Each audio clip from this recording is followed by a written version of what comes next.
Oh, okay. So, yeah, I've been up here on the ISS for so long that I'm pretty sure I'm going crazy, right? Because when I looked out the window earlier, and this is going to sound mental, right? But I'm absolutely positive that I saw out of nowhere just appear a sperm whale and a ball of petunias, and they just fell towards the earth. I think I'm going crazy.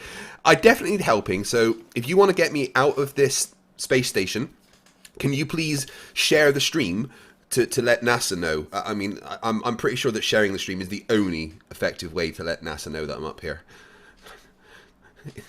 Help?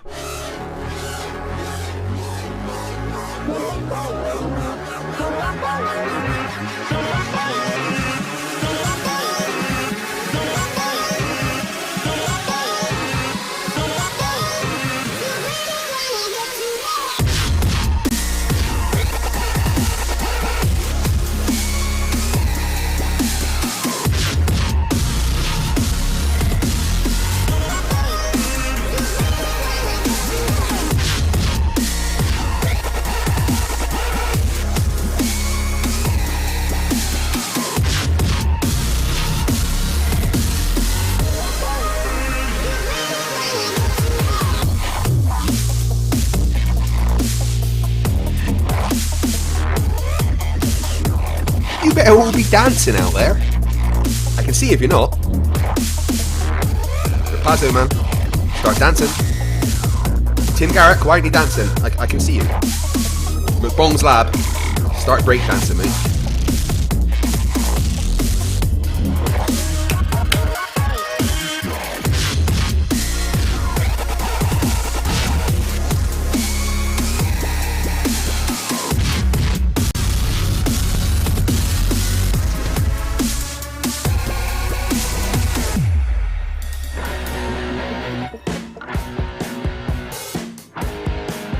Here comes the shouty bit.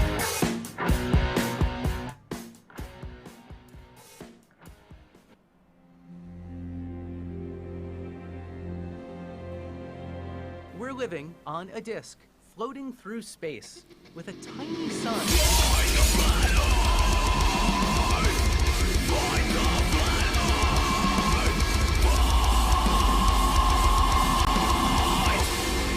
Hey, I'm FTFE and welcome back to the channel that does the stupidity what Mr. Cheswick attempted to do to my YouTube channel. And you know what? Screw you, Cheswick. It failed. Not only did all of the copyright strikes get removed, but everyone say goodbye to Mr. Cheswick's YouTube channel because it will be getting deleted. Abso-fucking-lutely. Two things. First off, the amount of support that you guys showed me during this extremely stressful time for me was insane. What I do here on YouTube is my livelihood. It's the way that I make my living. This is my full-time job. And when I woke up one morning and my YouTube channel, I couldn't even access the studio. My AdSense said everything was zero. I was very, very scared. And you guys showed me an insane amount of support. Not only by the amount of messages of support and stuff, but the financial support that you gave me through my PayPal was more than enough to cover any problems that could have been caused by what Cheswick did. Now, obviously, it was all sorted out, and I've been paid, and AdSense is all back up and running and everything again. So, for those that did donate, if you would like a refund of the donation, I am 100% willing to do that. That money was sent to me, as a buffer in case something bad happened. And if you would like the money back, I am more than willing to do that. Contact me. The best way to do it would be through the PayPal payment that you made. You can request the money back, and I will absolutely give it back to you. However, Mr. Cheswick is going to be getting sued by me for a whole bunch of things. And if you decide to leave the money with me, that money will not only help me make my YouTube channel better, but help me in funding suing Mr. Cheswick. Secondly, I know you all saw Mr. Cheswick's song, the Simon Dan's a Wanker song, which was probably the funniest thing he'd ever done.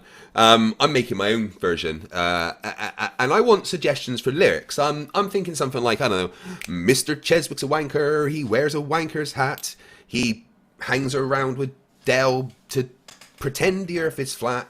Everybody laughs at him when he tries to write a song because his music sounds like two raccoons having sex inside of a bong, or something like that, right? So what I'm looking for is suggestions of lyrics for my version of Mr. Cheswick is a wanker, which will be getting uploaded on this channel once I have made the song. So if you want to make suggestions for lyrics for it, then hit me up in Discord or any other way. I'm going to organise a good way for it to be collected, and we'll make a banging tune and say, fuck you, Mr. Cheswick, fuck you. And I know Mr. Cheswick will be watching this stream because his ego won't allow him not to. So I want you to look me in the eyes. Come closer, Mr. Cheswick, look me in the fucking eyes. And I want you to understand, Mr. Cheswick, how much you have fucked up. Like, I'm not kidding. Like, you have committed criminal offences, posted the proof online for everybody to see, illegally used the YouTube copyright system to try and take away my livelihood. I don't like bullies, Mr. Cheswick. You have fucked up, son. Enjoy the ruining of your life. I posted a video recently in my community post by a subscriber who went over this. I can't remember his name, and if someone would post a video in the chat, I'd very much appreciate it. But the final line in that video was brilliant, and it was, screw you, Mr. Cheswick, you pathetic 50-year-old virgin, get wrecked. So thank you, everyone. But tonight, what we are doing tonight is we're having some fun. I'm in a good mood, and we are having some fun. We are going over to the Asylum. Now, you may have seen the Asylum on MC Toon's stream. He actually streamed yesterday on there. Check out his most recent stream on MC Toon Live. And actually, talking about MC Toon, if you guys haven't seen his most recent video on Conspiracy Toons, please check that out. But we are going to go over to that Discord server tonight and have some fun. It's my first time in the Asylum. I'm not entirely sure what to expect. Thank you all for being here. From the bottom of my cold black heart, enjoy the show. Let's go over there and say hello. It doesn't have to be trolling. It's just, you know. Greetings, the Asylum. FTFE here. Hey guys, he's coming right now. Oh, he's here right now. I am here. Yes, this is me. Hey, what's going on, bud? I'm doing good. Thank you very much for inviting me to the Asylum. All right, we got to hear the story, man. We got to hear the story, dude. Which story? All right. The Which story is electric it? fire. Come on, dude. Don't play stupid with us. Come on, we got to know the truth. Which truth are you talking about? What are you asking here? Tell us your accident. What happened? Which one? Oh, the one recently where I got electrocuted. Yes, that was fun. So, yes, for my fans and for the guys here, where I live, we were having power surges. The whole village was having massive power surges. Apparently, a car ran into a transformer in Dunfermline. So everything was like on low voltage. Like when my wife put the kettle on, the light came on, but it didn't boil. The microwave would make noises, but not actually do its thing. And the oven started making a weird noise, and there were sparks coming from the back of it. So I was like, well, that's not safe. So I leant over to turn it off to make it safe. But as I leant over, a massive arc came out and hit me really fucking hard. I turned the knob and I got knocked right back, and I was standing upright for a second. I was like, ah! But then I lost all the faculties in my body and like kind of fell to the floor, and even my face wasn't working. It was all droopy and I couldn't speak properly. It was fucking horrible. So my wife called an ambulance and they came out and did ECG on me and stuff. My heart was a little bit erratic, so they took me to hospital and monitored me for a bit, and it calmed down. But I think the fact that my kitchen floor's got actually 2 layers of lino, and I was wearing my trainers, which I think if I wasn't, I would probably not be here, because in the UK for things like that it's 240 volts, and the ampage that's going to come out something like an electric oven is really fucking high. So I'm pretty lucky to be here right now, I think. Well, yeah, but but that don't make sense. So how did you get shocked? I mean, where did it come from? I'm assuming part of the capacitance within it had overloaded because of the surges, and I hit something and an arc came out. When the capacitor releases suddenly, it does an arc gap, and I guess I was the path of least resistance that it took. That don't make sense. Well, that's what happened. Well, I mean, I can understand like if the PUD or I don't know what you call your supplier there, but did they say you had a surge? Yeah, we'd been having loads of surges, and then like all the lights were flashing and everything, all the monitors in the house were all going on and off, and then it kind of settled into a low voltage. That's the only thing I'm saying, Craig, is Yeah. That's the only way you could have got hit was with a surge. You couldn't have got hit off the house current. Well, no. Obviously, the ovens don't actually run directly off the house current. The ovens will use a 240 volt instead of the general house current. And obviously, when you electric ovens, they're full of capacitors and stuff, right? And when you're having surges, you're going to overload a capacitor. This is what I'm assuming has happened. Is that a capacitor had a bunch of charge that needed releasing. I got close to it, and I was the path of least resistance. I don't know about that. But, yeah. Well, there we go. Anyway, hello.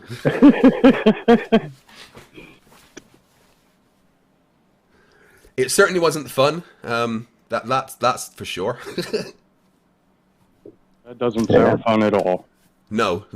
I would not recommend electric shocks. It is not an activity that I would take up on the regular. Oh yeah, you're definitely lucky to be alive. That's for sure. Yeah. I think if I was like barefoot or something, it could have been a lot worse. Did you have somebody take a look at it? This guy's name is Globe Turd Society. Anyway, let's get to the talking about the nature of our world. The last Flat Earth server that I was in, that I ended up getting banned from, and I got banned for asking a very simple question, and that simple question is, guys, where's your map? Where you got R? Where you got R? What'd you say? Map? Map. Where is your map? Where's your R? Where's my R? Did you just say where's my R? Probably for radius. Oh, well, we have a radius, that's definitely there. But where's your map? I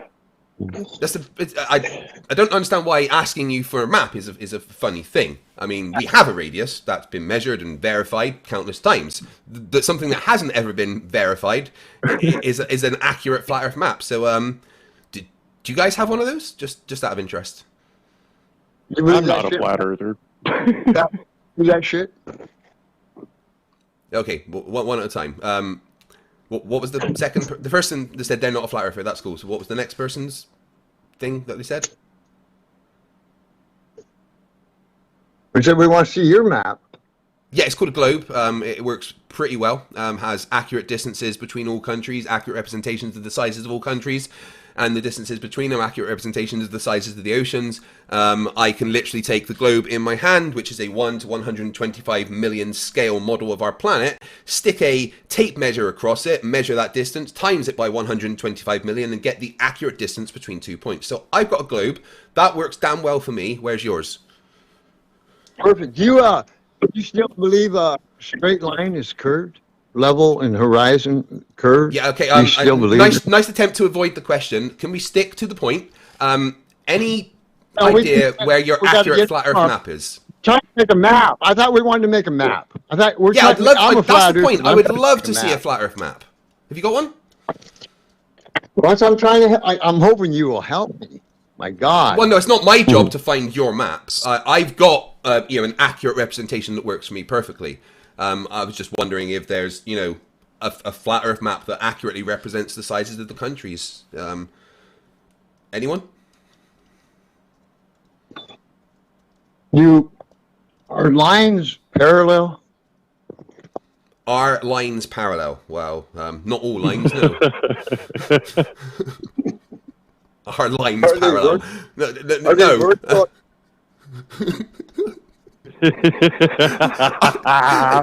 Do, I love it. Do you want to think back the words that you just said to me? You just asked me, are lines parallel?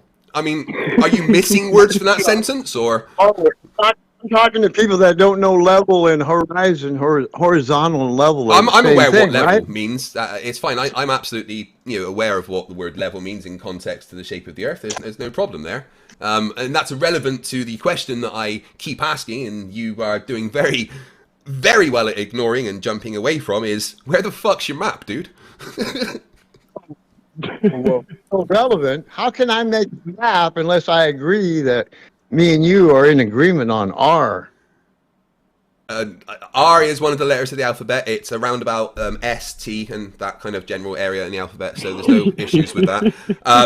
The way that you could create a flat Earth map is by, I don't know, charting a boat, accurately mapping out the countries, recording the distances between certain points, the way that cartography has been done for millennia, and creating a map that works and is accurate representation of all the countries on the planet. Do that, and there you've got your flat Earth map. You wouldn't use a big measuring tape? There's other ways to measure stuff? Oh, absolutely, yes. Oh, I didn't know that. Hey, Pat, are straight lines curved? What's this dude's obsession with lines? I mean, have you just done a few lines? I'm gonna Is that the go problem with here? no here. Hey, I've got a book up on that shelf that says the title of it is "When Straight Lines Become Curved: Non-Euclidean Geometry." It's an amazing book. It's mathematics. You wouldn't get it. Oh, a straight line becomes curved? You got a book on that? Yeah. Hold on. I'll just stand up and grab it. Here we go. National Geographic: When Straight Lines Become Curved. Non-Euclidean Geometry, Our Mathematical World. That's awesome. Written by Joan Gonzalez Ugelis. Would you like me to read the preface for you? There is no movement more revolutionary in the entire history of science than the development of non-Euclidean geometry, a movement that has shaken to its foundations the belief that Euclid has expressed eternal truths. Edward Kasher and James Newman, Mathematics and Imagination, 1941. Straight lines become curved. It's a mathematical thing. You wouldn't get it. Back to the question. You got one of those flat Earth maps around, mate? Oh, yeah, I'm itching for some of that flat Earth map. I could really go for some about now. All maps are flat. What are you talking about? I mean, what are you talking I disagree with that assertion, but carry on. What I'm asking for is a map that is flat and is an accurate representation of all of the land masses in the world. You got one of those about? Because if the Earth was flat, having that wouldn't be an issue. That's what we got. Sorry, you got one? You not here? All maps. Right, okay, so could you show me the flat map that is a accurate representation of all of the sizes of the countries in the world in one go? If you've got that, I will agree that the Earth is flat. I thought the going belief here for flat Earth, this season, I guess you could call it, is they like the Gleason map now, right? Yes, the azimuth equidistant projection, yes. You don't ever tell us what we like. We're like a woman. Don't tell us what we like. Okay, then I won't. So we like flat. We like flat maps. What about you? You got any of them flat maps that accurately represent the world? Any of them lying around? Every one I looked at. Yeah, didn't work there, Shane. Sorry. No, that one didn't work either.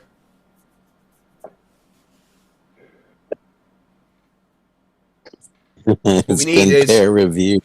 All of the countries that are accurately represented and the distances between them, the size of the oceans, the size of the countries. Shane, I see you posting these things, but none of those accurately represent all the sizes of the countries, the distances between the countries, the oceans, and all of the land masses in the world. None of those represent those accurately, so I don't know why you're spamming that.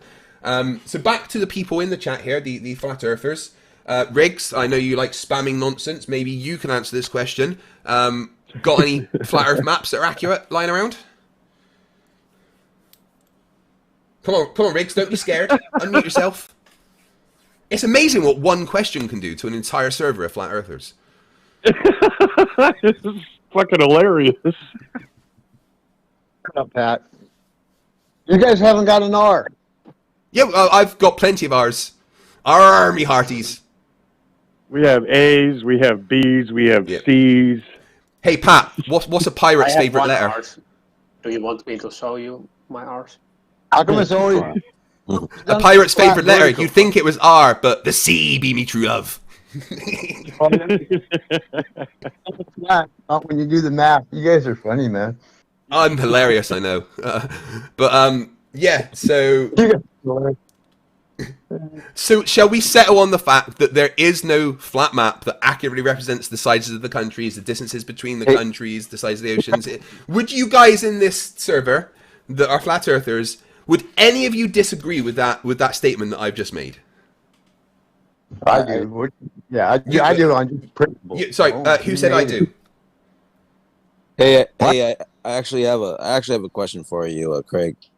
Yo. When they came up with the R value, what year was that? Who came up with the R value? I mean, it's whoever, been measured many times throughout history. created the R in the calculation, what year was No that? one created the R value, they just measured it because it was already there, and then they just measured it. Just like okay. Here, let me restate it. So when they were making a formula to calculate the size of the Earth, what year was that? It should be about they didn't use century a formula BC. to calculate the size I of the don't Earth. know.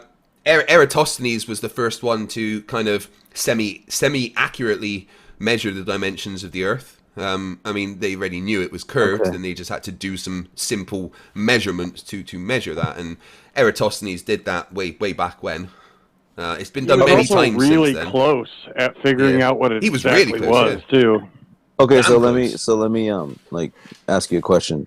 Yo. So when he made this formula, did he already circumnavigate the entire world to know that the complete distance, like miles wide?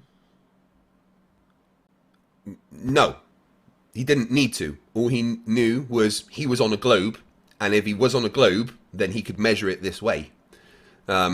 Okay. That's it. He didn't need to see the entire world. They had observations that they'd been making for centuries that made them understand that the Earth was spherical in nature. So Eratosthenes was like, you know what? This would be a pretty cool way to measure it.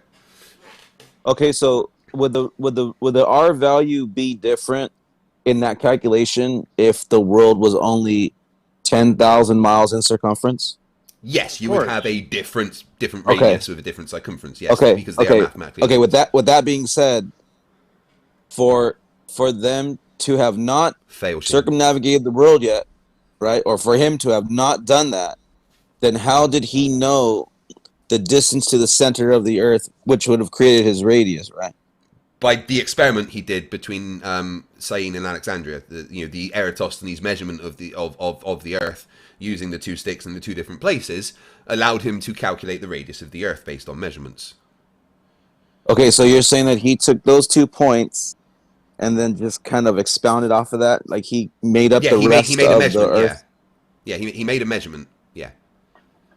Okay, do you know how in that measurement? Sorry, I don't mean to talk. Do you know how the Eratosthenes experiment worked? Do you know what he did? Yeah, he took the well, and then he noticed a shadow at one point in time. But here's the thing I'm asking though. Didn't Tyson say Neil deGrasse, whatever his name is, Neil deGrasse Tyson, the guy? Yeah, he's Neil. the janitor on the NASA Didn't he say movies. that it works on both models here, on both a planar Earth and a ball Earth?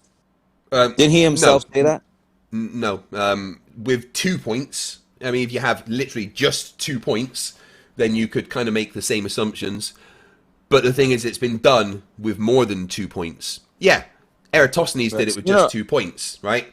But he didn't think the Earth was flat. That wasn't even in his consideration. He knew the Earth was a globe, and he was just trying to measure it. And if the Earth's a globe, this is the way to measure it.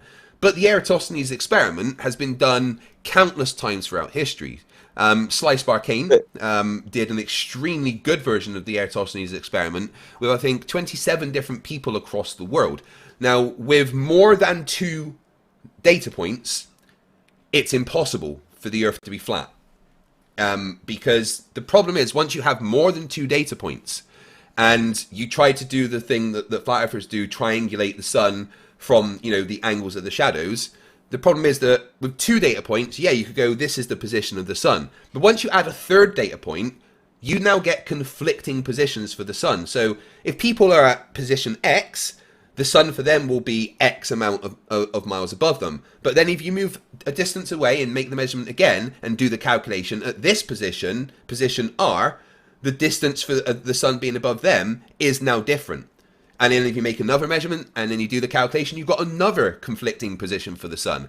The more measurements you take, if you try and do this on a flat plane, the more conflicting positions for the elevation of the sun you get. It gets worse and worse and worse. But the more data points you add, backs up the globe more and more and more. Because what it ends up showing is that the rays of light from the sun reach us practically parallel, within 1 degree across the entire planet. Right. I was going to bring that up. Okay. So, yeah. The other thing is, isn't the way we initially measured where the sun was in space?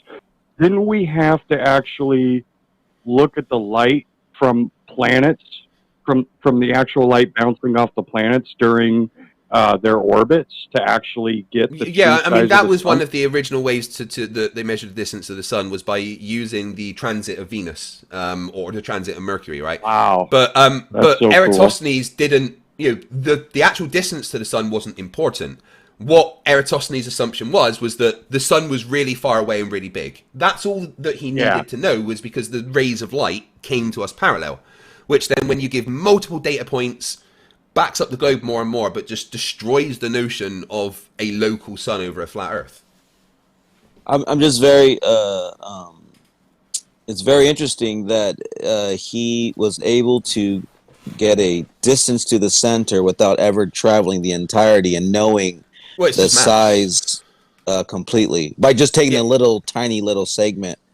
And then he just simple. kind of that's just what maths it's can just do. really weird to me that he was like almost spot on without ever traveling the entirety. Yeah, with all due respect, that is just an argument from incredulity. Or I don't understand that. That's crazy to me. It doesn't matter. He still did it, and mathematically, it's something that is possible. You can use this simple formula and this simple method to get the data that he got. It's just something that you can do with maths.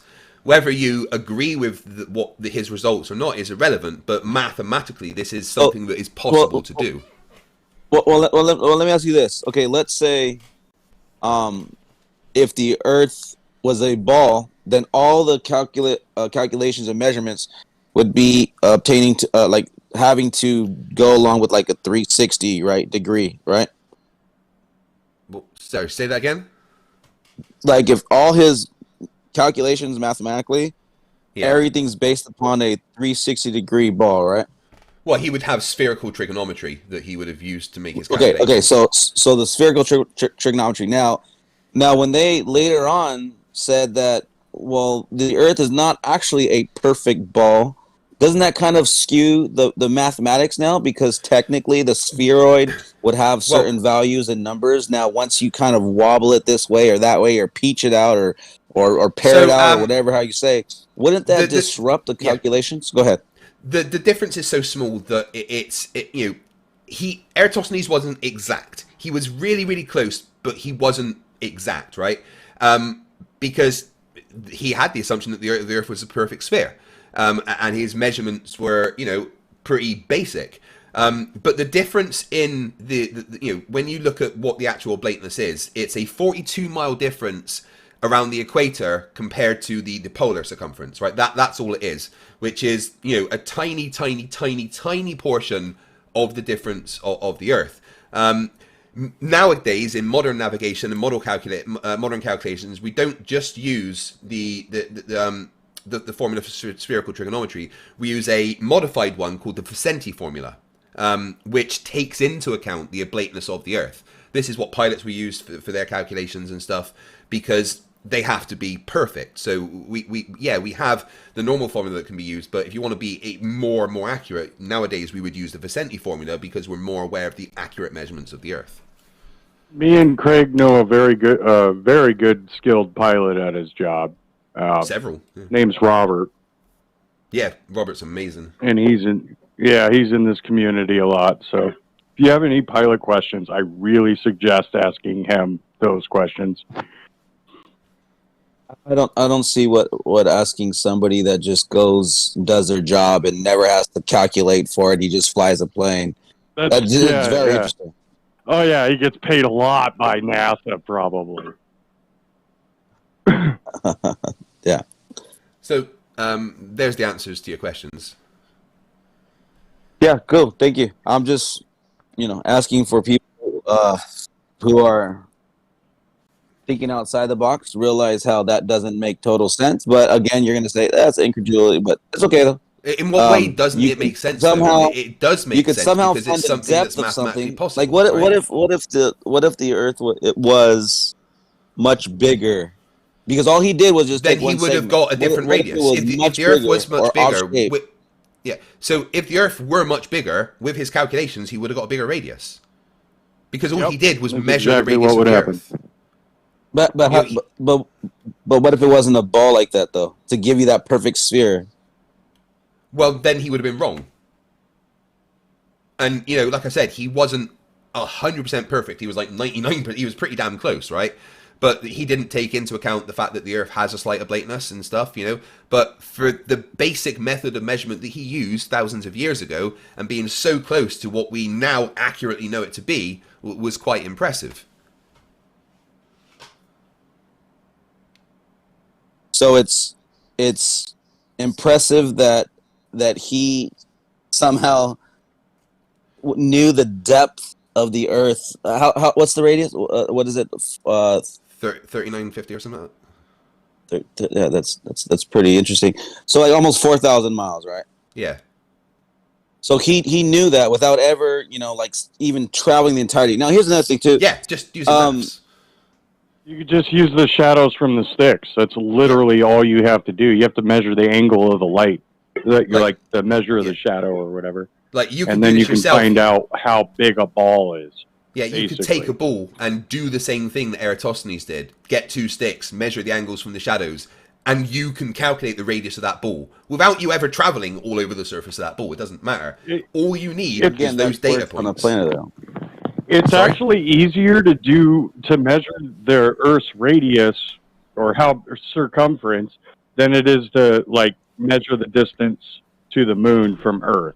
But that's actually like high school math, isn't it, Craig? Yeah. I was terrible in high school with math, but I kind of, and they never taught us kids, hey, this is trigonometry. Let's do this cool little story problem. Let's measure the distance to the moon. I think that should be in high school. I think everybody should at least know how to do that on the ball model situation, right? Yeah. I mean, it's an interesting thing to do, but the thing is, nowadays, we don't need to prove to people that the Earth's a globe. It's just kind of something they know. It's just a belief, yeah. It's not a belief. It's something that has been verified. Beliefs are irrelevant in the realms of science. We've measured the Earth. We've used the scientific method to show that the Earth's rotating. There's only doubt. What did they do to get that? To what, show that the Earth's rotating? Oh, countless ways. Yeah, I've how done it exactly personally did they using a pendulum. Know that it's rotating. Yeah, well, you use physics, right? Very, very simple. I've gone through this several times. So, if the Earth is a rotating globe, right, we're a ball in space that is spinning, that means that there will be certain forces imparted onto moving objects on the surface of that ball. That's just what physics says. This is called the Coriolis forces. So if you are on the surface of a ball that is rotating and you are moving, you have forces applied to you laterally that are called the Coriolis forces. Depending on your position on the ball relative to the axis of rotation, those Coriolis forces will be different. This is just a factual thing. Ignoring a globe, this is just what will happen. If you have a ball that's spinning, these are the physical parameters that will happen. Coriolis forces will be applied. Knowing that, then we can test to see if those Coriolis forces actually exist. And a brilliant way of doing that is with a hanging pendulum. You get that pendulum swinging, and then you see if there's Coriolis forces applied to that pendulum whilst it's swinging. If there is, you can measure how much it moves, and then take that measurement and calculate your position on Earth to verify that it has measured the rotation of Earth, which is something that's very easy to do. Why does the pendulum come to a stop when they turn it off? Shouldn't it continuously just go, since it's there's no reason it should continuously. It's not powered by the spin of the Earth. That's not what's happening, right? Once the pendulum is spinning, my bad. Yeah, once the pendulum is spinning, what you measure is the amount of drift from that back and forward path. There's no reason physically, mathematically, that the pendulum should keep swinging. That's not what physics says the pendulum should do. So that's the only reason it sometimes does that in museums is because they keep it swinging to show that effect over 24 hours. But normally you just let a pendulum... Because it would stop otherwise, right? Yeah. So, like, when I did it, my pendulum swung for about 50 minutes, right? Before the swing was too small and there was too many other influences for it to be useful. And all you do is you see, well, over that 50 minutes, how much has that swing drifted? Well, it's drifted clockwise, so I must be in the northern hemisphere, and it's drifted X amount of degrees over X amount of time. You then take that and you divide the time by 24 to get how much the degrees should change over 24 hours, and then you use Foucault's sine law to simply calculate your latitude on Earth.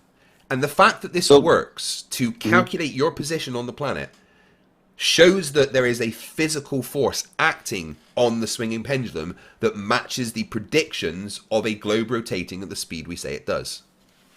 Not gonna lie, whoever figured that out was brilliant, because I think gyroscopes are one of the tougher things in the globe Earth scientific, scientific Foucault was thing about the Earth. It's the hardest one for me. It was the hardest one for me to grasp onto. So here's a question for you. Talking about Coriolis, that's something that's just only here on Earth, or do they have to apply that to relativity in general, like to the rest of the planets, to the rest of all the other spin in your model, in your world, in your belief? Does Coriolis also that force, that effect, does that also affect your planet spinning around the sun?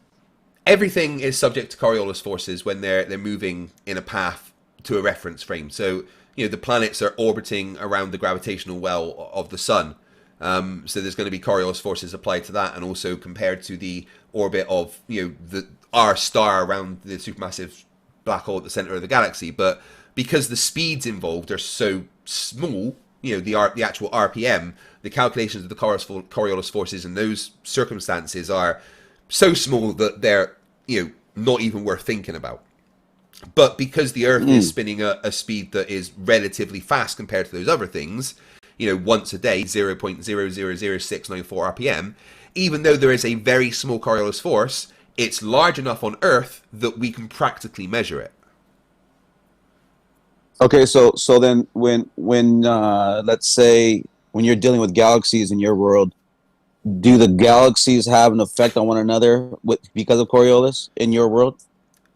Well, Coriolis is an effect of something that is rotating, and it has forces applied to it because it's in a rotating reference frame. So the galaxies don't affect each other because of Coriolis. It's the fact that everything is kind of rotating. There is going to be some kind of Coriolis forces applied. But like I said, when you get outside of kind of a local level like our planet, the Coriolis forces applied on like a solar system and a galactic level are so small that they're literally not even worth talking about. It's only measurable on Earth because the Earth's spin is faster than the solar system's orbit around the center of the galaxy. Well, I would- do other planets spin faster than Earth? Oh yeah, Yes, of course. yeah. So then, like for instance, their magnetic field that you believe in, wouldn't they have much more of an effect on one another as they're spinning around? Most of the other It- planets it in our solar depends on the system, planet. yeah, It most really of the planets depends in our on the solar planet. system don't really have magnetic fields anymore. Like Mars may have billions of years ago, but Mars is a dead, inactive planet now. There's no movement in the inner core, so there's no active magnetic field, which is one of the reasons why Mars is so barren, because there was no magnetic field to protect the atmosphere from the solar winds from the sun. That's How do you verify that? How do you verify? You made a claim at Mars a billion years ago. How do you verify that? Just well, they're questioning. doing that right now. That's why the Mars rovers are there. They're looking for evidence of the nature of Mars in the past. Obviously, Oh, up in we can't Greenland? say these things for certain, right? We're looking for evidence of these things, but that makes sense in the nature of the solar system. Why Mars is the way it is. We know it doesn't have an active magnetic field. We know it's a dead planet, and that makes sense as to why there's very, very little atmosphere and it's so barren and dangerous. We have an atmosphere that is protected by Earth's magnetic field. It stops the radiation, the solar radiation, the solar wind ripping that away.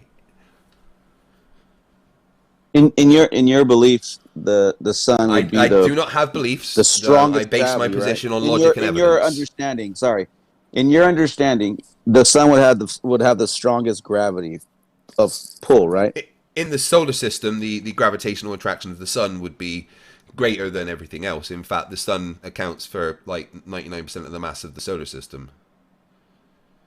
Is there a reason why or how, in your explanation, why don't the planets that are closest to it, why didn't they just suck into the sun? Because if they're that's closer. not what would happen.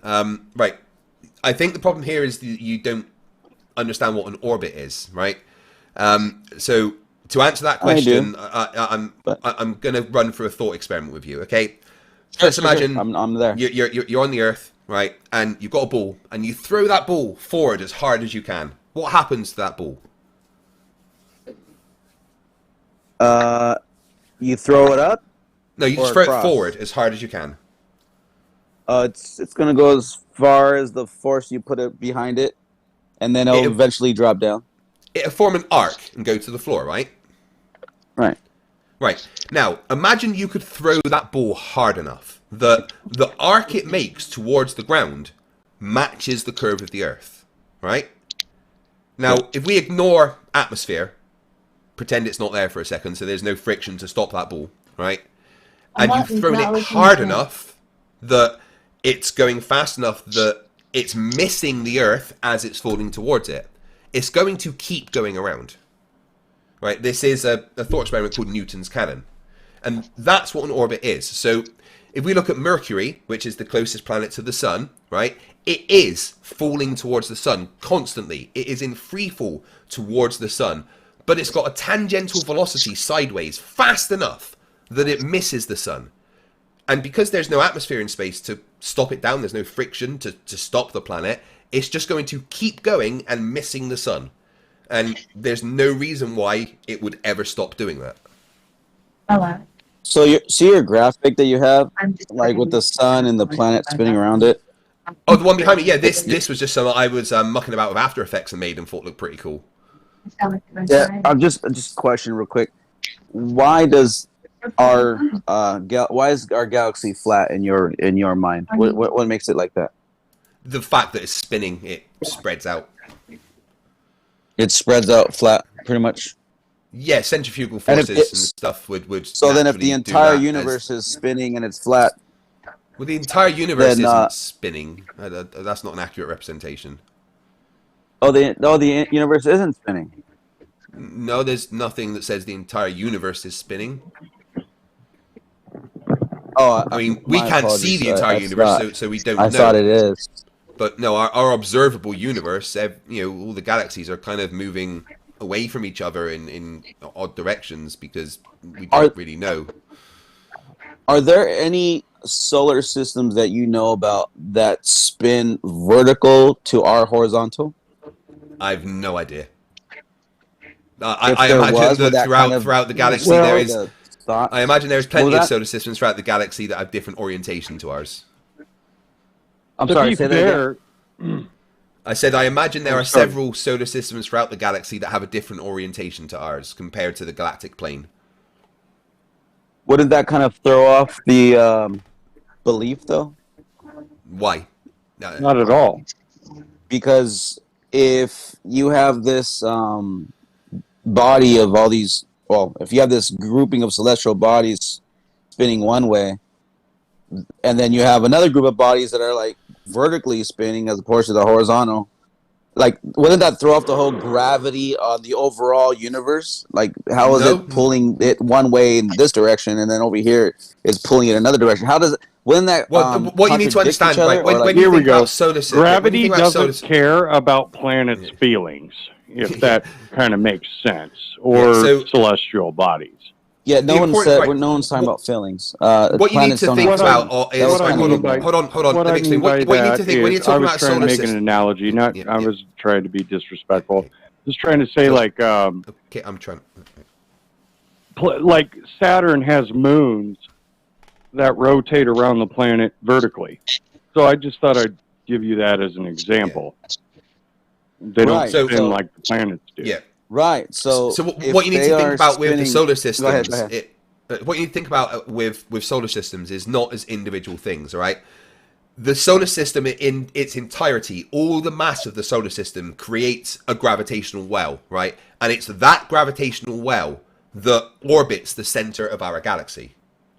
Like, and then within that own gravitational well, there's internal interactions. You know, just like you can throw a ball, you know, and that ball's traveling in one direction, but the ball will also be spinning in another direction. You know, so the whole ball is moving in one direction, but there's points on that ball that are all spinning in different directions compared to the movement that it's going.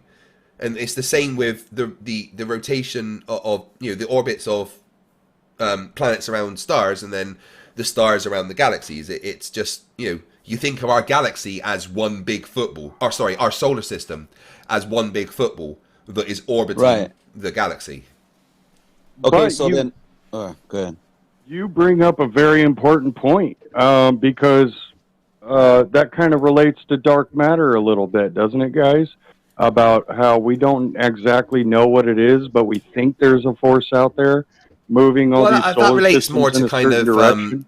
yeah, that relates I more to kind of mean- massive galactic scale, though, and why the galaxies and that are moving away from each other. And I always say that it's something that isn't really worth discussing in these debates, because we're at the beginning of the scientific method with dark matter and dark energy. We don't fucking know. We're starting our investigations, you know. I just thought it was a cool point, though. Yeah. Sorry, Yeah, Opak, go on. That's all right. Just one of the things though that I was trying to get at though, Craig, is it's not just the solar system or the galaxies that are going vertical and horizontal to one another. Even within our own little solar system, there's some things that are spinning that are opposite, let's say, of other things. How does gravity plan that overall? Like, how does that Gravity happen? doesn't care your about explanation. the orientation. I believe there's of the like a planet. couple planets that spin So vertically, not so here's the horizontally. thing, right? Gravity doesn't care about spinning. That doesn't mean anything to gravity. All gravity cares about is the mass of objects, right? Gravity is something that creates a force that is proportional to the product of two or more masses and inversely proportional to the square of the distance between them. And that simply means that gravity works on a spherical nature. So you've got a ball that has a particular radius that will have a gravitational force attached to it. You know, and it doesn't matter what direction that ball is spinning. The gravitational forces are still going to be the same. Whether that ball is spinning at 1 billion RPM or at 0.2 RPM, it makes no difference to what gravity is related to the mass of it. But wouldn't it make a difference though on the grand No. scale of it all? No, because gravity is nothing to do with spinning. You know, gravity is just to do with the mass of objects and the distance between them. But gravity's not a force, right? It creates a force. Okay, so is this the that vector you're talking about last time? well, a vector, a force is a vector, but gravity creates a force. The force of attraction is created by gravity. Okay, so if you have a ball spinning one way around a ball that's spinning in that same direction, then all of a sudden you have another ball and you spin it the opposite direction. Yeah. How does it stay on its orbital path if even just the simple, laws of physics, like wouldn't have it slowed down or gone the other way eventually because of like how did that work? There's absolutely no reason why the spin of the planet would affect its orbit. They aren't related. The orbit is to do with the speed that this planet is traveling in a linear direction and its gravitational attraction to the sun. It doesn't matter. The planets could start spinning one way and then change direction all of a sudden and start spinning the other way. It would not affect their orbits. The gravitational, the mechanics, the orbital mechanics and the gravity to do with that, nothing is affected by things spinning. It has nothing to do with it. I just okay. I'm just saying how is that even okay? Because that's what physics says. Because of what gravity. Because that's what we've been told. Got it. No, because what we've verified. Got it. That's what we've been told. So Harp was here, but he ran away. Why did Harp run away? What was that? Why did Harp run away? I don't know. He was here and he left. People keep dipping in and out. I don't know. He'll probably be back. Maybe there's obviously a lot of other flat earthers here, so I guess this is me explaining basic physics to people. So we got past the flat earthers don't have a map bit. That's quite obvious. And I didn't get booted from the server, which is a bonus. I've just explained the basics of orbital mechanics and Coriolis. I like this one.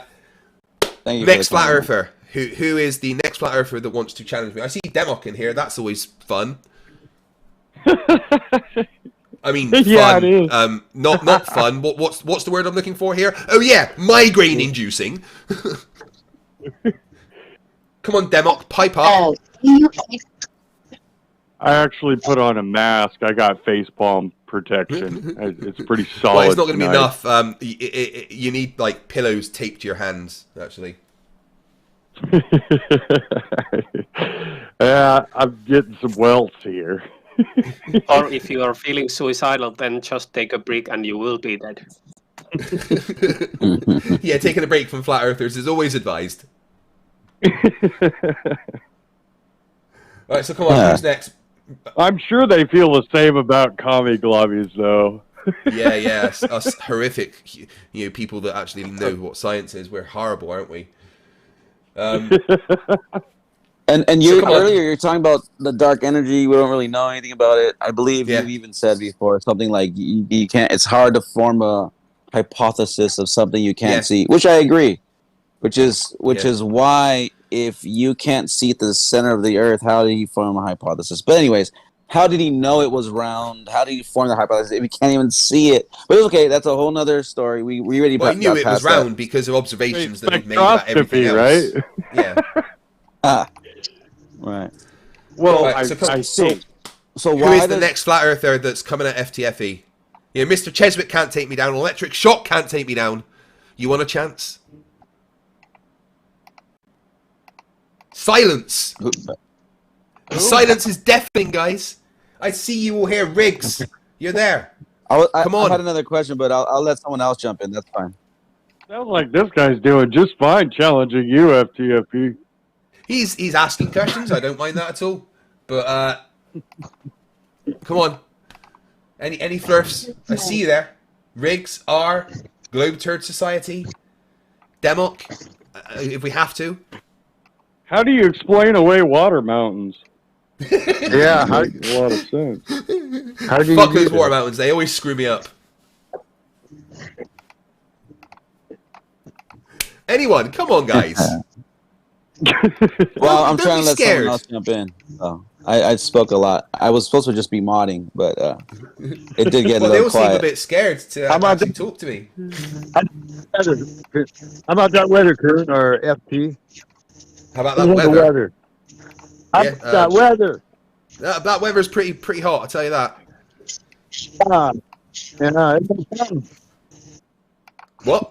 Hey, how about that cool? How about that cool photo of the weather system on Saturn, which creates a little hexagon shape? What do you think Oh about God, that? I love that artist drawing. It is so beautiful. Yes. Love it. It is a Yeah, good no, artist rendition. it's just the nature of the weather on the planet that forms that.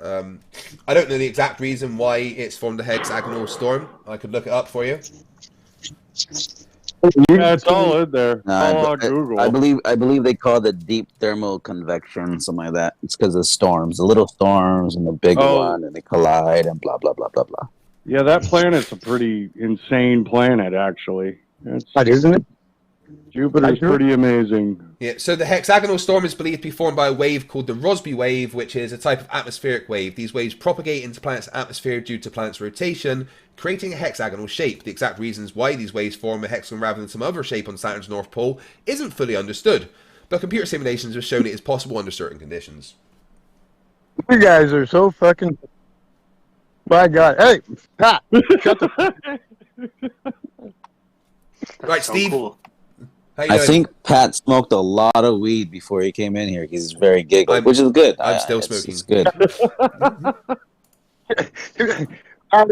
They're little. Everybody's got to have a Pat.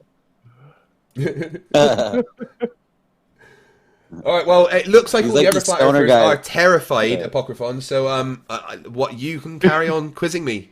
Feel free. Right. No, I mean, there's, so much. Well, you talked about dark energy earlier, and you said, we don't want to touch that. I hope you don't take offense to this. You No, it's all kind of good, sound Pat. like Steve A here Oh, in the Steve.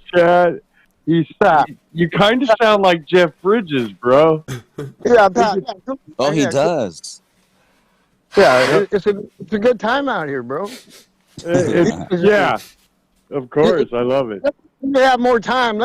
I'll tell you a story about a time I spent in the asylum. I mean, I believe it. I really do. But let's get back to the flat Earth debate. Apocryphon, you were going to say something? What are you going to bring up? Rockets? Say again? I bet you if I fly vertical, a rocket vertical and you launch a balloon horizontal, I bet you beat me up in the sky. What do you want to do? I reckon rockets are faster than balloons. I agree with that assertion. The balloon's going to go up into outer space before the rocket going vertical? A balloon's that probably not correct? going to go up into outer space, no. No, Well- yeah. The way space works, it just pops the balloon for some reason. I'm sure other Okay, people. I'm saying my balloon's going to go get to outer space, and I'm saying your rocket will never get to outer space. I mean, the fact that rockets get to outer space Not going disagrees with you. Not going The rockets vertical, don't. son. Yeah, the rockets don't go vertical. That's something they don't do. Well, how can they curve? Curve when you launch them. What is that? Is that a arc to vertical? Yeah, it's to go into orbit. Oh, the curved straight orbit. NASA uses the Earth's gravity to literally get into orbit faster, right? Or to get where they're going faster. It's less fuel, less resistance. I mean, right? I mean, it's just all the way better across the board. Talk shit about shit you don't know. I don't know about that one. Well, I do know. Maybe I do. Maybe I do. You don't. Oh my God, Pat. The whole time or what? You're the second man. Don't F2 run the show.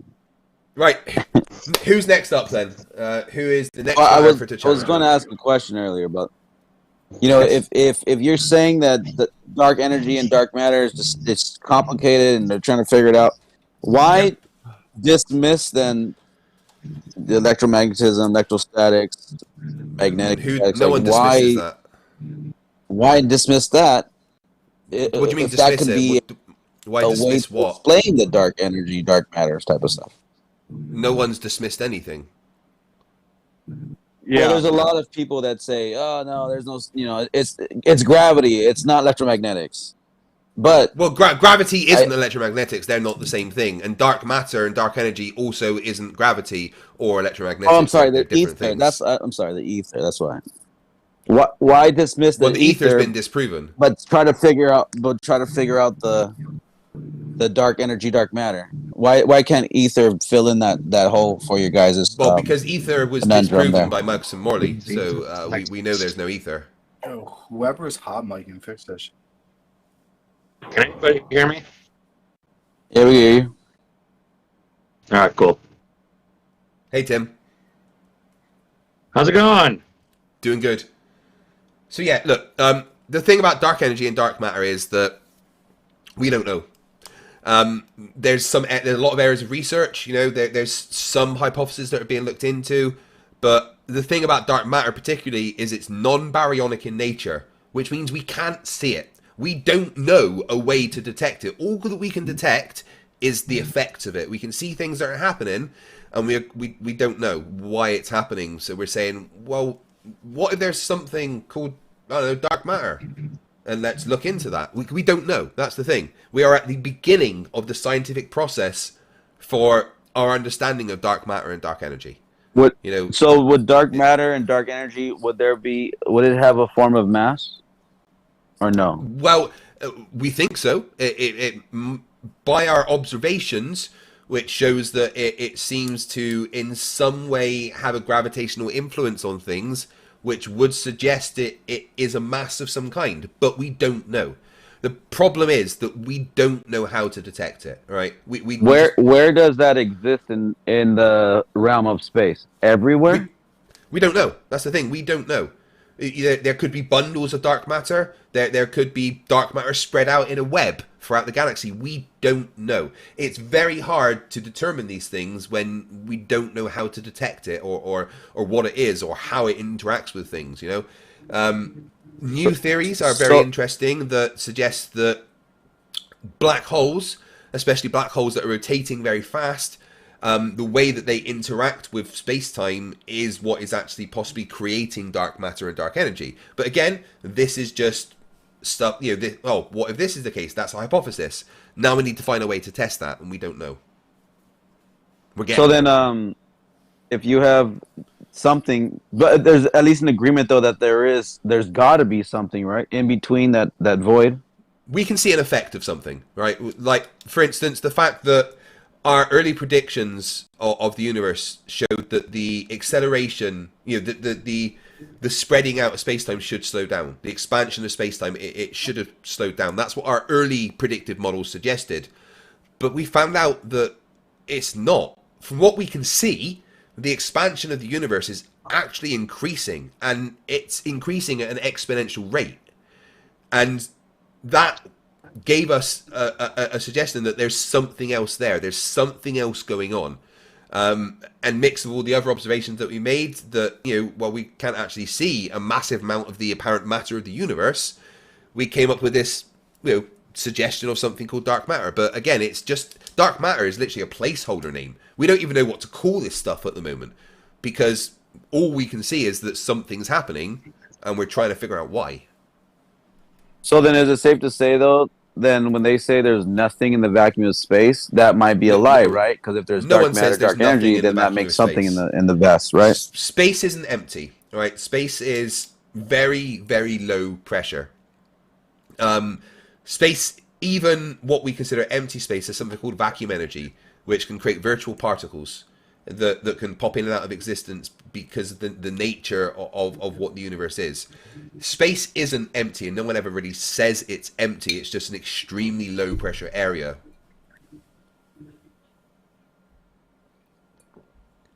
Interesting. Craig, you got feedback coming through on your mic. I don't know if it's like sound echoing through or something. But for me? What I find interesting is like whenever one of us talks like really loud, it comes back through your mic. It echoes, but, yeah. It's not like bad or anything. But one thing I thought was weird is how I thought the speed of light was supposed to be the fastest thing, but yet don't we have proof that the universe itself is expanding faster than the speed of light? Like how are so what this means is that we don't actually know how big the universe is, because we've got what we call the observable universe, all right? And the observable universe for us is the amount of the universe where light has been able to reach us. And now the outer edges of our observable universe is the furthest away where something is where light has managed to get to us. But there could be things further than that, right? And if there's things further than that and space is expanding fast, so fast that the speed of light is too slow to cover that distance as it expands, which means the light from galaxies outside of our observable universe will never be able to reach us because the space between us is expanding faster than the light can travel. Craig, I got to ask a question here. Would you believe that I think the furthest light now is 14, 15 billion years old? Roughly, that's what we can see. Yeah, the deepest edge of our observable universe is about that. We could describe our observable universe. That the universe was created 14 or 15 billion years ago, or am I wrong? No, not necessarily. Could it be longer than that? It could be because again, because the universe is expanding, the space-time is expanding. We can't see what's there outside of our observable universe. So it's very hard for us to say, but when you mathematically model the expansion and take it backwards, what we find is that it does show that it would have been about 14, 15 billion years ago that the universe would have been a singularity. But, again, a lot of this is unknown. Like what with that singularity of how somehow we seem to understand or know, or maybe it's just a theory that everything came from that singularity. Like how is it that everything seems to be expanding directly away from us, like a Einsteinian relativity kind of thing? Oh, I gotta mute this other shit real quick. How is it that we can see? It seems like it's expanding directly away from us, and like we're the center. Wouldn't you would think if everything came from a singularity, we should be able to detect that singularity as the center point. And so what's interesting is that if you take the measurement from here, right, it does appear as though we're the center of the universe and everything is expanding away from us. But if you then took that same measurement from another point in the universe, that point in the universe would appear as the center with everything expanding away from it. That's what I'm questioning is like how can we not decipher where that center, the true quote unquote singularity center point is? You'd think there'd be some. But there's no center point, and that would almost negate the Einsteinian perspective of everything is relative, so everything's the center kind of thing. So to me, they kind of that's not the Einsteinian perspective. I think you're mixing up general relativity with, relative motion out there. But all we know is that because space is expanding, if we model it backwards, there would have been a point in time where all of the energy in the universe was in one point. We don't know where that was, but we just know that because it's expanding, it had to have expanded from somewhere, and we mathematically model it backwards. And we can also see the remnants of this, right? We can see the cosmic microwave background radiation, which is remnants of something that happened, a few million years after the birth of the universe, when originally when the universe was really hot and young, all of the the atoms and stuff, all the electrons and everything were moving around so fast that light couldn't travel, so the universe would have been opaque, right? But as the universe cooled and expanded enough, it's called the decombination event, and as it got to that point where the universe was cool and big enough that light was actually able to travel from one point to another without getting hit by all these particles, that point we can see. At that exact point when it happened, we can see it in the radiation of that point, the remnants of the radiation of when the universe was opaque and then it stopped being opaque. So we can look at things that would have happened if the universe was all compressed into this and see that there's remnants of that. All right, so Craig, I kind of have a thought experiment for you. If you want to walk down this road with me real quick. Yep. Okay, so imagine like I'm in a football field and I get a can of nails and I blow it up, and these nails fly in every direction, like a sphere, right? Like in every direction in the ball, it flies away from one another. And now let's say you were able to like record that with a super cool camera that could slow down and you could see like every frame, and you're gonna notice that like all these fragments are now flying away from each other from that single point from where the can was. So like you're gonna have nails relatively in positions that should represent a certain distance from that center. Yeah. So why don't we see that like kind of copied in our universe that you understand it to be? Like for instance, if there's a sun 93 million miles away from us in one direction, why isn't there another sun just like 93 million miles in the opposite direction? Because technically, if everything blew up and just like everything should be just expanding from that one point, why aren't there like a bunch of other things that are much closer? Why is like the closest star like trillions of miles away and just in that direction? Well, the not universe is really opposite big. of us or to the left or right or up or down. You get what I'm saying? I think you get what I'm saying. Right. So if you sorry. Excuse me, one sec. Right.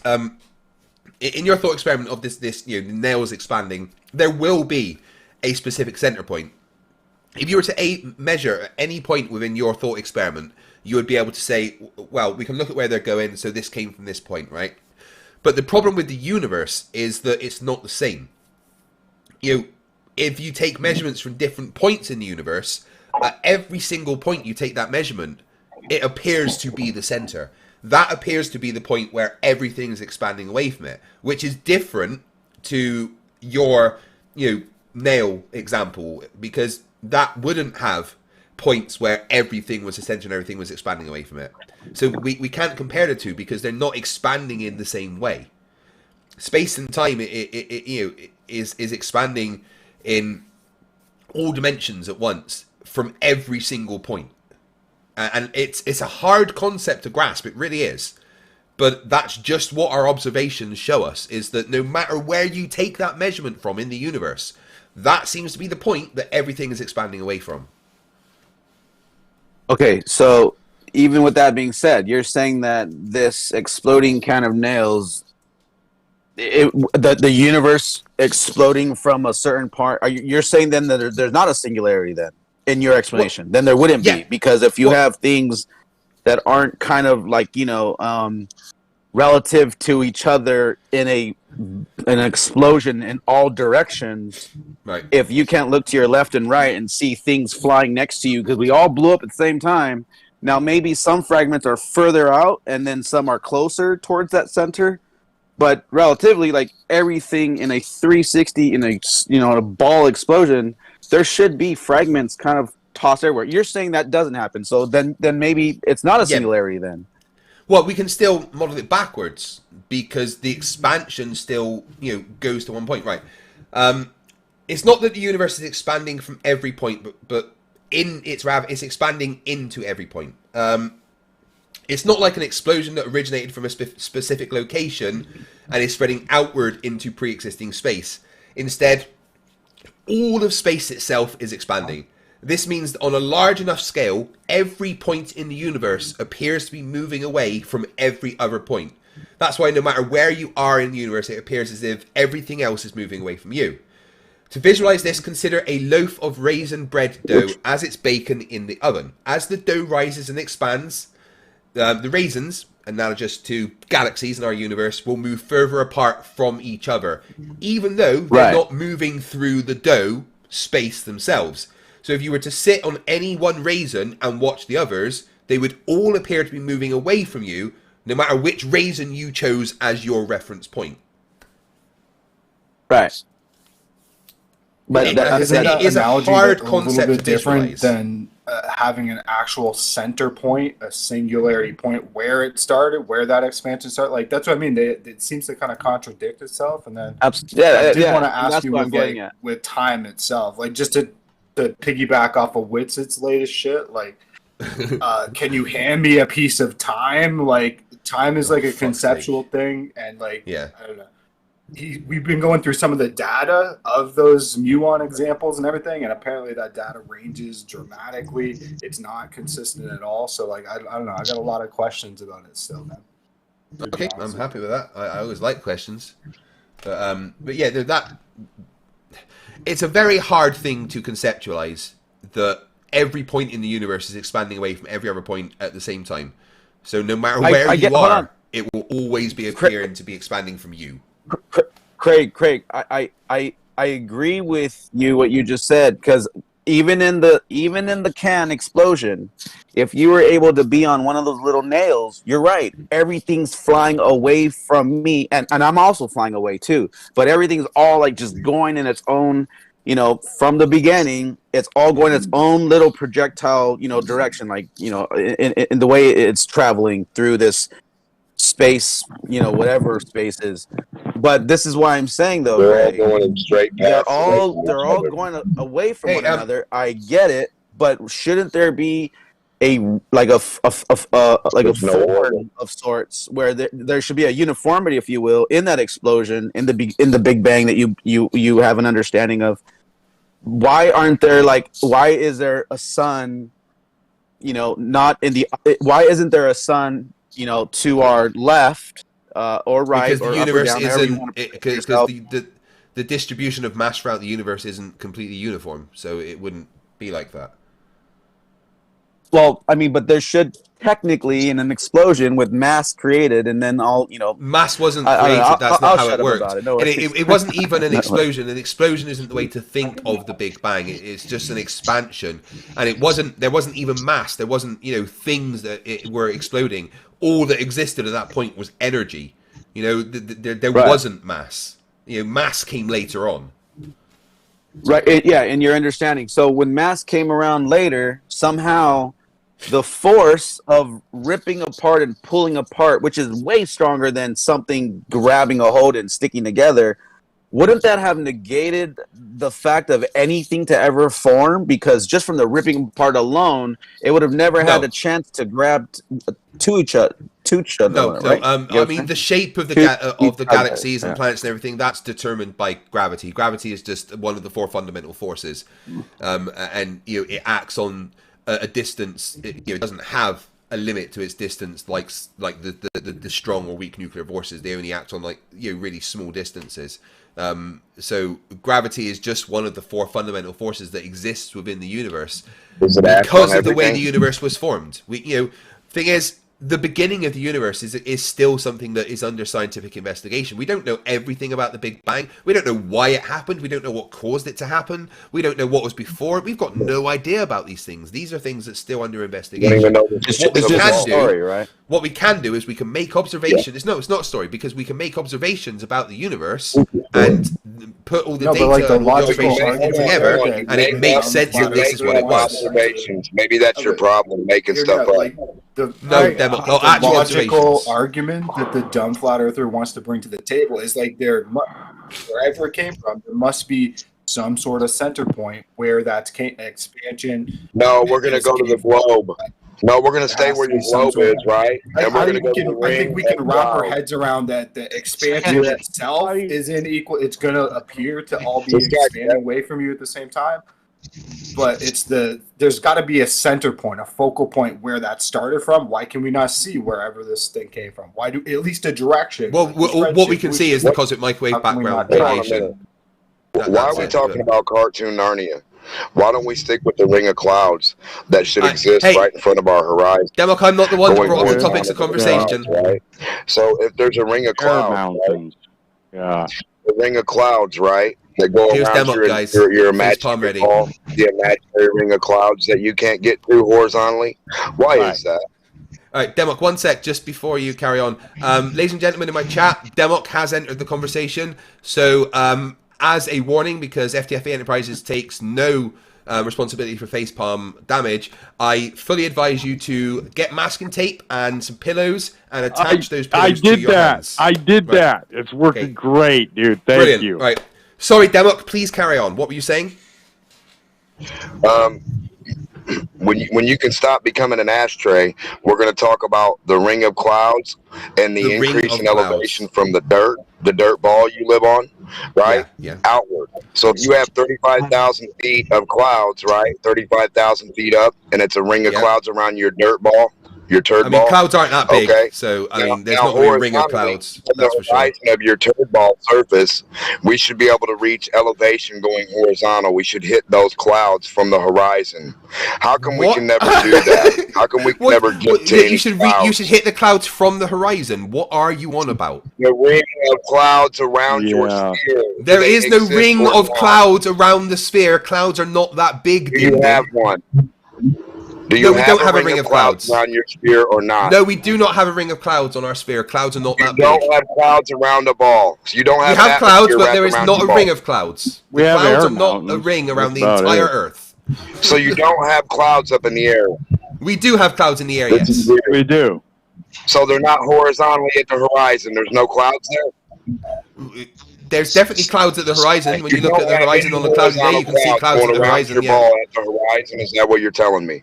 I'm about to tell you, if you shut your mouth and listen, that on a cloudy day, if you look at the horizon, you can see clouds on the horizon. Can you hit them? Can you hit them? Why would you be able to hit them? Why would you not be able to fly to the clouds? Well, if you fly up and go to the clouds, then yeah, you could touch them. But that No, involves a plane. horizontally, where they exist at, stupid. How are you going to hit horizontal clouds flying vertical, retard? What are you talking about? Are you fucking a ring of clouds around the ball? There's no you ring of low clouds. I IQ don't know fuck? why you keep talking about a ring of clouds. Draw No such a thing circle exists. and then draw another circle around it. The Debunk, other circle will represent your fucking cloud ring, retard. Debunk, There is no cloud ring, explain Demo. a cloud ring. What is a Hello, cloud ring? retard. Oh We're my going to draw God. your 2D globe demonstration. We're going to draw the It hurt. hypothesis. We're going to draw the map and the distance, too, from the dirt ball you live on. Right? Why don't you show me the pictures you're on about, Demok? I'm going to show you what happens on a Hey, turd hey, ball. Demok, I know you had those pictures earlier. Why don't you post them in the chat? A bullet flying horizontally through. So now, Hey, Demok, you Demok, increase in Demok, take a elevation. breath, Demok. Never get Demok, to Demok, take a clouds, breath. then you Demok, increase calm in down. elevation horizontally. Do you Demok, have an calm down. increase in voltage Oh, fuck. horizontally? Where are your fucking imaginary clouds at? Globe by. Hey, Where are Demok, your you had horizontal pictures clouds earlier. at? I saw them. Could you please put those pictures in the chat? Could Where's you your fly imaginary flat Earth map at? Can you send your helium balloon to them, please? Let's do it. Can you send Demok, us your flat Earth I map don't know to what us, you're please? talking about. I would like to see your... your guys, one helium sec. balloon Guys, go please. horizontal to your Hello. clouds. Demok, If that's okay. Hello, I'm trying to talk. Do you I'm need trying... me to Demok, go? hello, I'm trying to talk. Demok, Why I'm are trying to you talk. talking? Yeah, going Popophone, on? could you just mute him for Why 1 do we second, have a bunch please? of fucking retards talking and not a glober with a ball in his hand or a fucking drawing of a Quit using our circle? technology, ding dong. Quit using our technology if you're so smart. Right, sorry, I've just muted Demok for 1 sec, so I can actually talk. Demok, I'll unmute you in 1 second. I'm going to ask you a specific question. You had pictures earlier. Can you please put those pictures up and talk us through what you're on about? There you go. You're unmuted. So please do as I've Are you asked. fucking retarded? My God, Craig. How dumb are you guys? What the fuck is wrong with you two? Shut the fuck up, Pat, you ignorant motherfucker. What the fuck is Our technology, you You right there, Steve? motherfucker. Stop using I our didn't technology. have Start that using one. flat Earth I technology. didn't have What is that, happening? dude? That was FTFE. How do you That assign wasn't me. technology Using your to a technology. quiet. model? I was quiet, man. That's the dumbest argument ever. What technology was made by flat Earth again? Stop Oh, talking. none? Stop I've talking. lost Go back control. to Witz's chat and pay him to. Quit using our technology then, ding dong. You sound so stupid. Stop using our technology. FTFE. Fight the physics. Fight the flat physics. Yeah, Put my where's your pictures, motherfucking Demok? No science agrees with you. Zero science agrees with you. Quit Listen, talking about physics and listen, science. I got a ball, Not one I field got of a science ball. agrees with you. Right, sorry, Stop using guys, our please, technology. everyone, please. Right, I just want a conversation right now between me and Demok. All right, so Demok, I did have to mute you for a second because you wouldn't shut up. Please, before you continue the conversation, Demok, can you please put up your pictures that you made describing your scenario for me? That will allow me to continue this conversation properly. Please do that, Demok. Thank you. Everybody heard what he said. We all understood. What are you guys, seriously retarded? Are you Yes, that Steve, stupid, I'm Craig? obviously retarded. I don't know what he's on about. I would like to see his pictures. Chat, retard. Put them up on your live channel, you pussy bitch. And we're gonna Well, put go them over in the- them. I am asking. Now I got a fucking ring Using our of clouds. technology, you pussy bitch. Quit. Keep using our technology. Where's that flat Earth technology? Sorry, you sorry, bitch. See, I can do the guys, same. guys, please. I did the same. Stop talking. Please. Flat Earth technology anywhere? Guys, nowhere. No. Tim, please. Quit using it. Right. Technology. The debate is the shape. Name one flat earther that made technology. Please, hello. One, just one. Please, just I would one. like to. Guys, name one piece of technology Tim, that has people guys, that hello, debate please. the shape of the Earth and look. No, seriously. It makes sense when you. Guys, please, hello. This is a side conversation, please. I am trying to have a conversation with Demok, please. Right, Demok, please put your pictures up in the chat, and it will be displayed on my live stream. Demok, please do that now. And you're retarded. If you can't get it in your eyeball. Which chat, you weird bitch? The chat! The text chat, dim. I put it in there, you dumb loser. Well, you didn't, because I'm looking at it now. There's about 20 of them, you stupid ass bitch. Where is it? I'm looking at it right now. You have not put it in the chat. Stop using technology not made by flat earthers, you stupid ass bitch. Yeah, you do the same thing. Right, guys, when we're, hello, guys, please, when we're all talking about this at once. No, hello, stop. You can't talk about flat earth. Guys, exactly. Please, flat earth. Where's your flat guys, earth technology? hello, come on. Flat earth technology anywhere? Nowhere? No, I've lost it. I've Evidence lost for control. flat earth anywhere? No flat earth evidence? No? You got to keep talking about the globe? Okay. I'll do the same. Let's keep talking about the globe. All Flat right, earth Tim, rule number please. one. Don't talk about flat earth. Hey, Sorry, D-Mock, just real quick. Hey, D-Mock, you're putting your pictures in the text chat. Put them in the live text chat. That's what happened. You're putting them in the wrong text chat. That's what happened, Craig. But go ahead. I was trying to tell him, but he wouldn't shut up. Alright, Demok, where's the pictures, dude? I'm going to put you full screen so everyone can see your pictures. Where is fucking Red's Rhetoric at? Man, he needs to be here. Retarded motherfucker. Go to the chat where they're at and put them in the other one, you stupid fucking No, retard we're in the loser. live text chat. You put the pictures in there. I'm loving what you guys are. I'm loving what you guys are I'll put it in there. I've never started to go down one, Craig. Fight the I'm physics. loving it.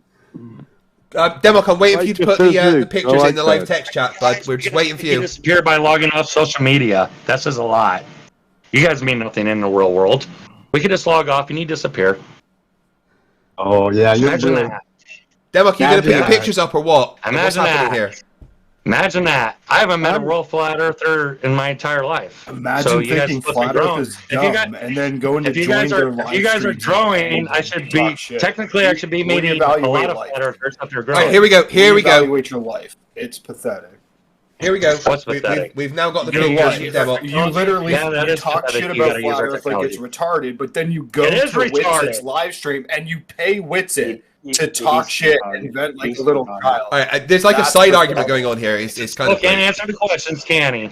Reevaluate life He still can't entirely. answer my questions, can he? He does his word salad, doesn't he? He literally answers all questions. No, he He's doesn't. leaps and bounds He doesn't above answer any any other fucking person question. having this conversation. Really? It's never literally answers a questions. matter of statistics, really. Yeah. If you want to get down to the mathematics of it, it's 99% of the world believes the world is a globe, and less Believe than 1%, is the key word there. They don't know it. Less It's than a good choice. 1% believe it's a flat Earth. Wait, hold on. Why don't you guys question each other like you question us? No. There's we a do, new video. dumbass. Wait, Why do you think we're flat earthers? Like, we Hold do. on. Hold on. Wait a second. There's a new video that came out. Right. Hey guys, everybody, please settle down. There's like 4 people talking. Craig, I gave you the mute power so you could just mute everyone. We need all ballers and flat earthers alike. Just mute them. Let's get the conversation going. I would very much like to have a conversation with picture. Demok. Demok, I'm Look at my talking. picture. Demok, I'm It's got a talking. ball. Demok, I am It's got talking. Hold on, Democ, hold on. Right, Hold on, Demok, my ass. Fucking D-Mock, turn to fucking talk. What the I know, but we're trying to set up Right. the conversation. Hold on. Okay. Demok, please give me a chance to talk before you start ranting. You have put your pictures up on the screen. I'm going to go to each picture and I would like you to talk us through them, okay? Please remain as calm as possible. I know it's hard for you. Right? So we go to the first picture you We posted. only need the bottom one. The bottom one is the one that I'm talking about right now. The rocket and the balloon. The very last one I put in. This one here. Let's go to that one. No, I asked for the picture that you made, not the 2-year-old child with epilepsy made. Have you got one of those? Sorry, just before you carry on, I asked for the picture that you made, not that a 2-year-old child with epilepsy made. Do you have one of those available? Do you have comprehension available? Let's go over the circle that's 360. Or are you too afraid? There's a whole bunch of circles there, Demo. That's really terrible. Are you afraid of my drawing, Craig? I'm confused, that's for sure. I know you're confused by applesauce, ashtray brain. We This is know, applesauce. goldfish. We know that's why looks you're like something I would draw, dude. Where does the applesauce come into this? Impressive. Actually, it might be. Do you a little bit more understand what I drew? Do you looks like the comprehend what a balloon. sphere is? Yeah, Okay, talk us through it. Tell that fucking retard dog of yours to shut up. I don't have a dog. Dog. I'm not. You got a dog in the background barking. All right, Pat, would you mind just giving us a chance to talk, please? Shut up, dirty mutt. Go get a pork chop. I'm sorry, Debunk. I'll let you take the floor. I'm sorry. I'm wrong. My bad. So anyway, we have a sphere, and we have a ring of clouds that go all the way around your sphere at 35,000 feet, 20,000, whatever the fuck they're at, right? At the thousands of feet of the level of your fucking cloud ring.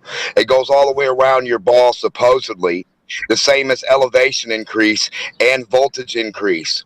So all you need to do is disprove flat Earth by going forward and increase in voltage and elevation. And what do you mean increase in voltage? And end up in them someday. Sorry, I don't understand. Demok, one sec. Demok, 1 second. Demok, 1 second. Demok, you need to stop. Demok. Miles an hour. Demok, I'm trying to talk. Demok, Demok, hello. Now, I showed you. I'm not done. I need to ask a question about what you said. Go vertical or horizontal, depending on how you turn the ball. Do I have to mute you? You turn the ball to the right, the rocket becomes the balloon becomes the rocket. Your little... Yeah, sorry, Demok, I've muted you because I'm trying to ask you questions and you won't stop talking. Right, so, now, Demok, I'll unmute you in a second once I've asked the question. You started saying something about going forward for the voltage. Could you please tell me what you meant by that? Thank you. To leave a fucking turd ball, you have to increase in elevation, leaving it. If the turd ball's under your feet and you walk forward, the turd ball gets further away from you, thus increasing your elevation and your altitude at the same rate. Then you need to see the ring of clouds, like that green line around your retard ass. Yeah, you ignored my question, Demok. That green ring Demok, stop. Demok, I don't want to have to mute you again. Demok, I don't want to have to mute you again. Stop talking. Demok. Now you're telling me that a fucking helium balloon sorry, but if you're unable to have a conversation, space right, Demok, you're muted again. I'm sorry, because I'm trying to have a conversation with you and you don't stop talking, all right? So I'm going to ask a question and then I'll unmute you. You said something about a voltage going forward. I would like you to talk about that. Tell me what you meant, please. You're now unmuted. If you live on a ball, does your voltage increase as you leave it from the center or the surface? What do you mean the voltage increase? Does your voltage increase every 3 meters? What do you mean, does the voltage increase? Why do you keep not understanding anything? How are you? I'm asking you to explain what you're talking about. Look it up. Meter. Yeah, look it up. You don't know what a meter is? Right. What do you mean? What do you mean the volt? You dumbass. I thought you knew something, retard. Okay, you don't know what a meter is. You don't know what voltage. Right. Okay. No. So you're muted. Explain what you mean. The voltage goes up every meter. Tell me what you are talking about. You're unmuted. Elevation increases when you go away from your turd ball, and voltage does also. Do you not know what elevation is either, retard bitch? What do you mean? Tell me what you mean voltage increases. Tell me. Explain this. Come on. Explain what you're talking about. It's the same as elevation. Do you understand elevation? Voltage is not the same as elevation. They're different things. Try again. From the R out, motherfucker. Voltage increase. Elevation increase. Are you at a restaurant? Imaginary R. Are you at a restaurant? You don't increase in elevation leaving from a fucking center of a ball or from a surface of a turd ball. Yeah. So why are you talking about You're telling me voltages when going you leave forward? the turd ball, you don't increase in elevation. I never said that. I'm just asking you to talk about the voltage that you keep talking about. Your turd ball floating in space. So are you able to listen and respond to the things that I say, or do you just want to babble and you can hear it? Yeah, there's clouds at your horizon. You're supposed to be able to hit the clouds horizontally at your horizon. You're also supposed to increase so fire a rocket horizontally and hit the clouds. Altitude and voltage. The voltage is supposed to increase from the turd ball outward. When you what do you mean rise the voltage up in the is air, supposed to every 3 increase? meters, 100 volts increases. What do you mean the voltage is supposed to increase? Tell me what you're talking about. We know you don't like physics. Yeah, tell me what you're talking about. Boy. Tell me what you're talking about. You don't understand elevation? No, you fucking idiot. I understand what elevation is. I'm asking you to tell me about the voltage. From a ball, move your finger away from a ball. Doesn't increase distance. Distance would be considered elevation. The distance increase is equivalent to the voltage increase. Do you understand, turd ball liver? Explain to me what you mean the voltage increases. Listen to the words coming out of my mouth. Turd ball. Listen. No, you're muted again. Words coming out of my mouth. Listen to them. Explain what you mean that the voltage increases as you go forward. Explain that specifically for me. Nothing else. Do not talk about anything else. Just explain that for me, please. On you go. When you're ready. Scared to talk now? Alright, so to answer your dumb question, Demok, yeah, if you flew, horizontally forward, you'd touch the clouds because you would still rise in elevation. Just like rockets, that's why they curve. So your entire point is fucking moot. It's the dumbest thing I've heard a flat earther say. And a flat earther once told me that the moon was dug out of the Grand Canyon by giants, melted into quartz filled with helium, and put in the sky to mock us for worshipping the sun. And that was dumber. Good fucking job.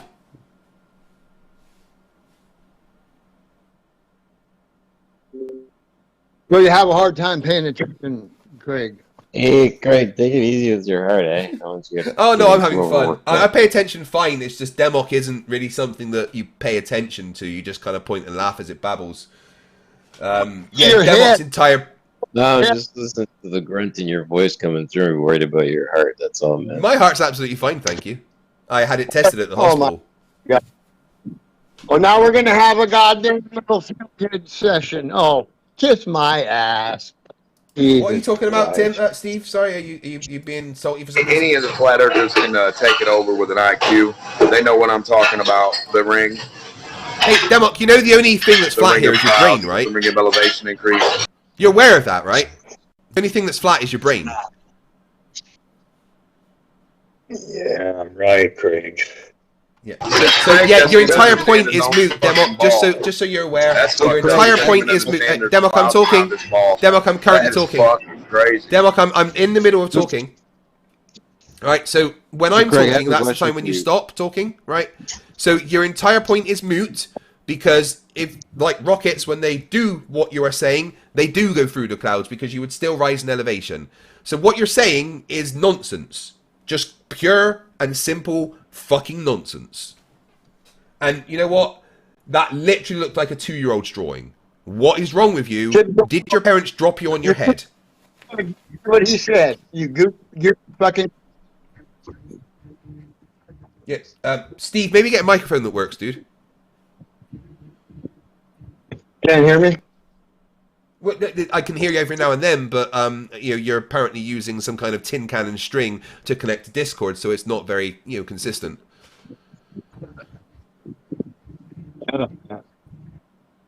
He doesn't understand plumb bobs and vertical. No, I understand plumb bobs. Plumb bobs diverge. That's been measured. All the plumb bobs and the helium balloons don't go diagonal. They don't fly horizontal. No one said they do. You know that plumb bobs were measured to be diverging, right? Turn the ball. Demok, I'm talking. Did you know that plumb bobs were measured to diverge? When I turn the ball, my helium balloon's going horizontal Demok, I'm asking you a across the question. horizon to the clouds.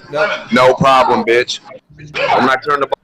Right, sorry, Demok, I asked you a specific question. Please listen to the words coming out of my mind, my mouth. Out of my mind? Fucking hell. So, you talked about plumb bobs. Did you know that plumb bobs have been measured to diverge? at the top. So that would go against the Earth being flat. Please respond to that, Demok.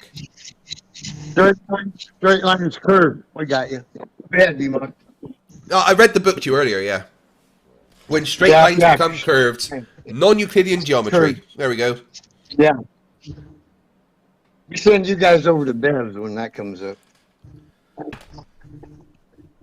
Please go talk to Bev and then come back.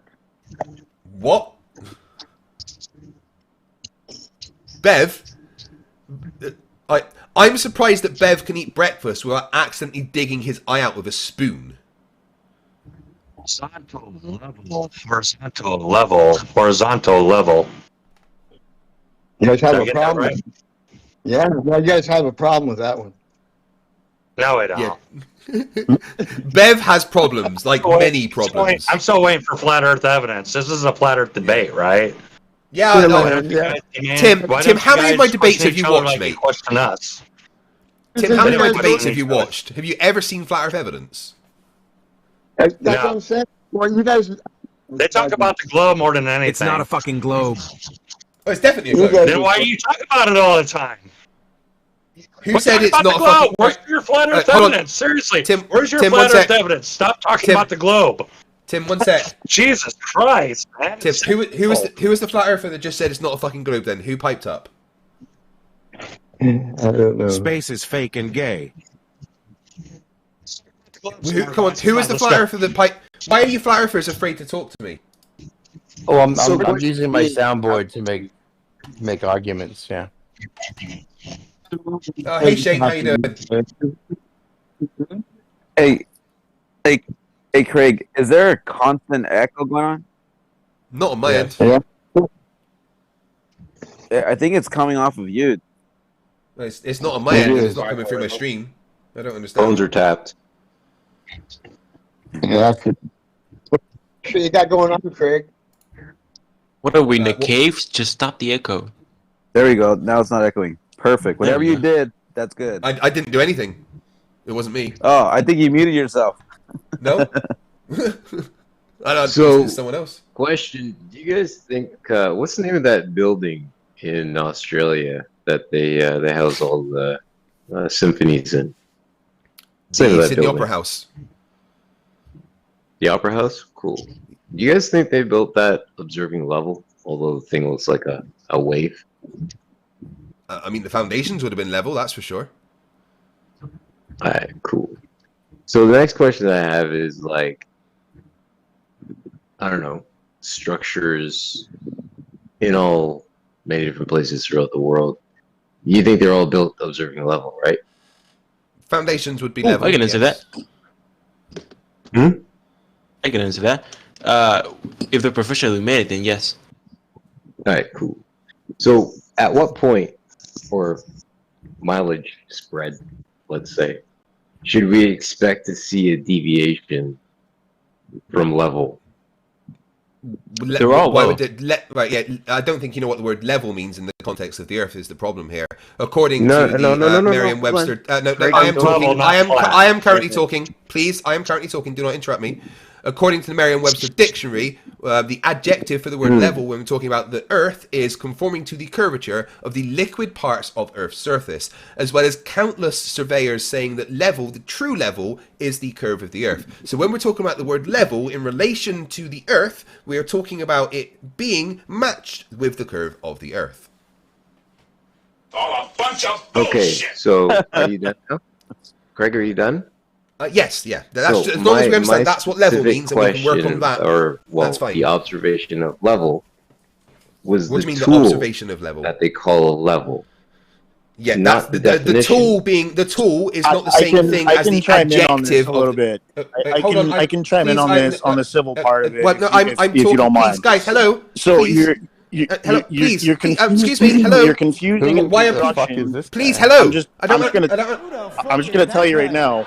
I'm sorry, but there you go. I'm trying to talk, guys. Please don't over talk me. I very much appreciate it. Yeah. So, King Clown, the level literally means the curve of the Earth. That's what we're talking about when we mean the word level when we're talking about Earth. Just so you're aware, the tool level is not the same thing as the word level. Okay. Are you done? Okay, cool. Yeah. I'm doing the 1 steamboat, 2 steamboat, and then I'm gonna go. So what I'm really looking at is I appealed in the observation to buildings that were constructed, i.e. the Symphony House in Australia. And we agreed that their foundations would have been built observing level, which is a tool that they use out on the construction site. No. Again, the tool level is not the same as being level. They are different things. Using the level tool at every point, it will be pointing towards the Earth. The bubble, if you have it perfectly in the middle, that means that is perpendicular to the center of the Earth, which will be at every point along the curve. So please stop conflating the word level with the tool a level. They are not the same thing. Okay, so can you show us the horizontal portion of the over the spread of how much would we expect to see a deviation? Right, this is the question on the table at this point. You would expect it to match the spherical nature of the Earth. Which is what? There has to be a DOD, i.e. a drop over distance. H equals R times 1. H equals R times 1 minus cos A. It is the formula for if you're not including observer height. Does that help? Which is based on a what? 39 mile plane radius. It's based on any sphere ever. That's the formula that we'll be able to count. 39-mile radius claim maybe correct, let me yes or talk. no, That'd be good. Yes, it is correct. That's been measured, but that wasn't the question. Fine. So you're telling me that no, if you don't want to listen, I'm so sorry. I am really sorry that the middle of my sentence interrupted the beginning of yours. That is very, very rude of me that the middle of my sentence interrupted the beginning of yours. I do apologize so much. I'm still very sorry. Did I walk on your toes? I was in the middle of talking, and what you decided to do was open your big trap instead of use your two I thought ears. I was in the middle of talking. No, I was in the middle of talking, and you couldn't help but This butt just in. feels like a horrible game of bumper cars. What do you think? Well, maybe shut up and listen when I'm talking then. That would be fantastic. Then you can use many different formulas to calculate how much drop you would expect. Which formula would you like to use? Would you like to use one that uses the chord measurement? Would you like to use one that takes into account observer height? Would you like to use one that works for any point on a sphere that doesn't take into account observer height? Because there's formulas for lots of these. And the buildings that are built, they aren't big enough to matter for spherical excess. Spherical excess is a tiny, tiny, tiny amount because the Earth is fucking massive. We have a problem, Craig. We don't have a problem at all. I bet you The line is being built in Saudi Arabia, which is the equivalent of 2 skyscrapers that measures 110 miles in length. And why is that a problem? Again, 1.25 mile drop. Where is it going in your spherical excess claim, Craig? It would be right there, and the line will follow the curve of the Earth. Where is right there, Craig? Right there. The drop exists, and if you measure it, it's there. And also the line. No, if you look you don't get to say I'm still in the middle of talking. I'm still in the middle of talking. I'm still in the middle of talking. Do they I'm burn it into I'm the still in the building, middle Craig? of talking. Or do they build it I'm into in the middle of talking. Claim structure, I am Craig? in Are the you middle in the middle of of talking, or am I in the middle of talking? Right. No, you're muted because I was in the middle of talking, and this is my show, so you shut the fuck up and listen, or you can leave. 2 options. The line, when you look at the specifications they are talking about, mentions the curvature of the Earth over and over and over and over. Do not use that. It totally debunks the flat Earth. Now, I finished talking. You can carry on. 100 mile length. Yep, and it matches the curve of the Earth. Being built. Absolutely, and it matches the curve of the Earth. Where are they putting the 1.25 mile drop, Greg? It follows the curve of the Earth. It will follow the arc of the curve of the Earth. That's what the line is doing. If you look at the specifications of it, it mentions the curvature of the Earth being taken into account constantly. Put 1 into the chat right now, please. No. Flat Earth measurements into the chat right now, please. Yeah.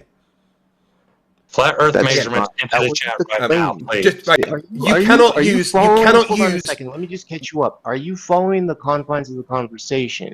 Because I'm the person that's claiming a rectilinear structure. That's right, rectilinear structure is being built. It's upon not a rectilinear structure. It's curved. It matches the curve of the Earth. That the curve is built into that building. So I'm going to say have you actually looked at it? that you have you don't looked get at to say nuh-uh to it? my Have question. you looked at it? Are you just nutting me? Claim. Are you clear on that, my boy? Thank you for asking. Flat Earth measurements, please. Right. Sorry. Can you tell me the difference in length of the floor of this building and the ceiling of this building? I'm interested in that. Can you tell me that? Hold on. So, King Clown, it appears that you're incapable of having a conversation. I'm going to have to control when you can talk, unless you can act like an adult. We'll decide that in a second. So once again, go and look at what they're talking about. Go and look at what they are talking about when they're talking about the line, and notice how they mention the curvature of the Earth constantly. Do not bring up the line. It debunks the flat Earth. Now, I've unmuted you. You can talk. You can continue the conversation. I don't have anything else to say, Craig. All right. Okay. So you debunked the flat Earth. Thank you. All right. I appreciate you coming on and debunking the flat Earth, King Clown. Well done. Next.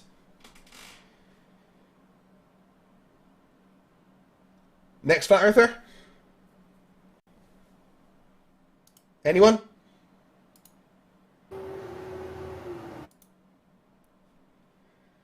No, it's nice of King Clown to turn up and debunk the flat Earth by mentioning the line, which takes into account the curvature of the Earth in its construction. I don't know why he did that. It's a very bad thing to do. In fact, I do know I did that because he's a flat Earther and, you know, Toon's Law of Flerfs and all that. So, thanks for confirming Toon's Law of Flerf. Crooked lines. What was that?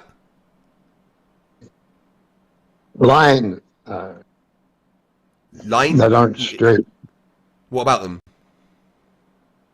What about them? Yeah, what about lines that aren't straight?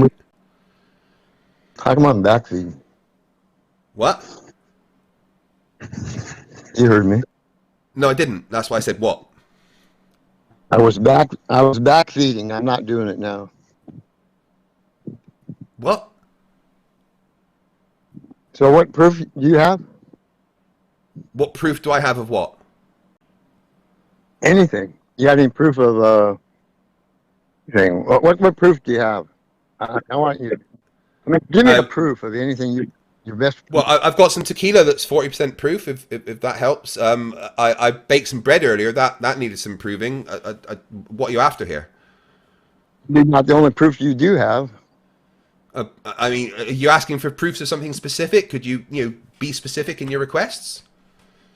I don't have no R, Craig. I mean, how long are you guys going to... I mean, we have measured the radius over and over and over. We do have R. I don't know why you keep saying that's a silly thing. The horizon, right? What about the horizon? That's crooked. It's curved, right? The horizon, if you're at 0 meters sea level, the horizon wouldn't be curved. It curves as soon as you rise above it. The radius of the Earth is 3,958.8 miles. Cuddle, shut the fuck up! It's not too far. Right. So, I mean, I don't know why you keep going, you don't have R. We know what the radius of the Earth is. It's been measured. We do have that.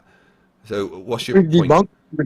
You guys don't... I mean, come on. It's all mid. When have you debunked the radius of the Earth? I mean, what are you talking about? Please tell me how you debunked the radius of the Earth, specifically. You can't hold your own for nothing. Well, I'm asking, what do you mean I can't hold my own? I'm asking you to tell me what you're talking about. You've just said the radius of the Earth has been debunked. Please tell me how it's been debunked. You don't have R. We do have R. We know the radius. 3,950. There's R. Yeah, and then as soon as you go to celestial navigation, then it's all flat again. No, every bit of celestial navigation is based on a globe. I don't know who told you that. I don't know who told you that. Well, I've done celestial navigation. In fact, I had to be qualified in it. I did over 1,000 hours of practical celestial navigation using a sextant, and every single bit of it was based on a globe. Oh, come on! Now you didn't say that. You didn't say that because that's That's what you guys all do. The entire algorithm for doing celestial navigation takes into account the Earth being a globe, including using the radius of the Earth in celestial navigation. No, you don't. No, we do. It's part of celestial navigation. No, you don't. No, you do. Calculation. You have obviously never done celestial navigation. I have. Radius of the Earth is part of the calculations in celestial navigation. This is just a fact. You do it, Craig. You're wrong. Sorry?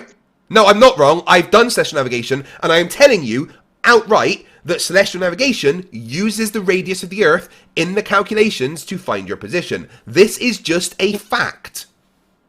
Ever hold up in with science? No, it won't. Well, science would verify that because it's a fact. No, all you do is transfer. Come on, Craig. What do you mean you transfer? What do you mean you transfer? You use the radius of the Earth in celestial navigation. If there wasn't so much over talking over Craig right there, which was kind of disrespectful in a debate situation. First off, I'm kind of the guy. Anyway. God damn it, Pat. Is that you?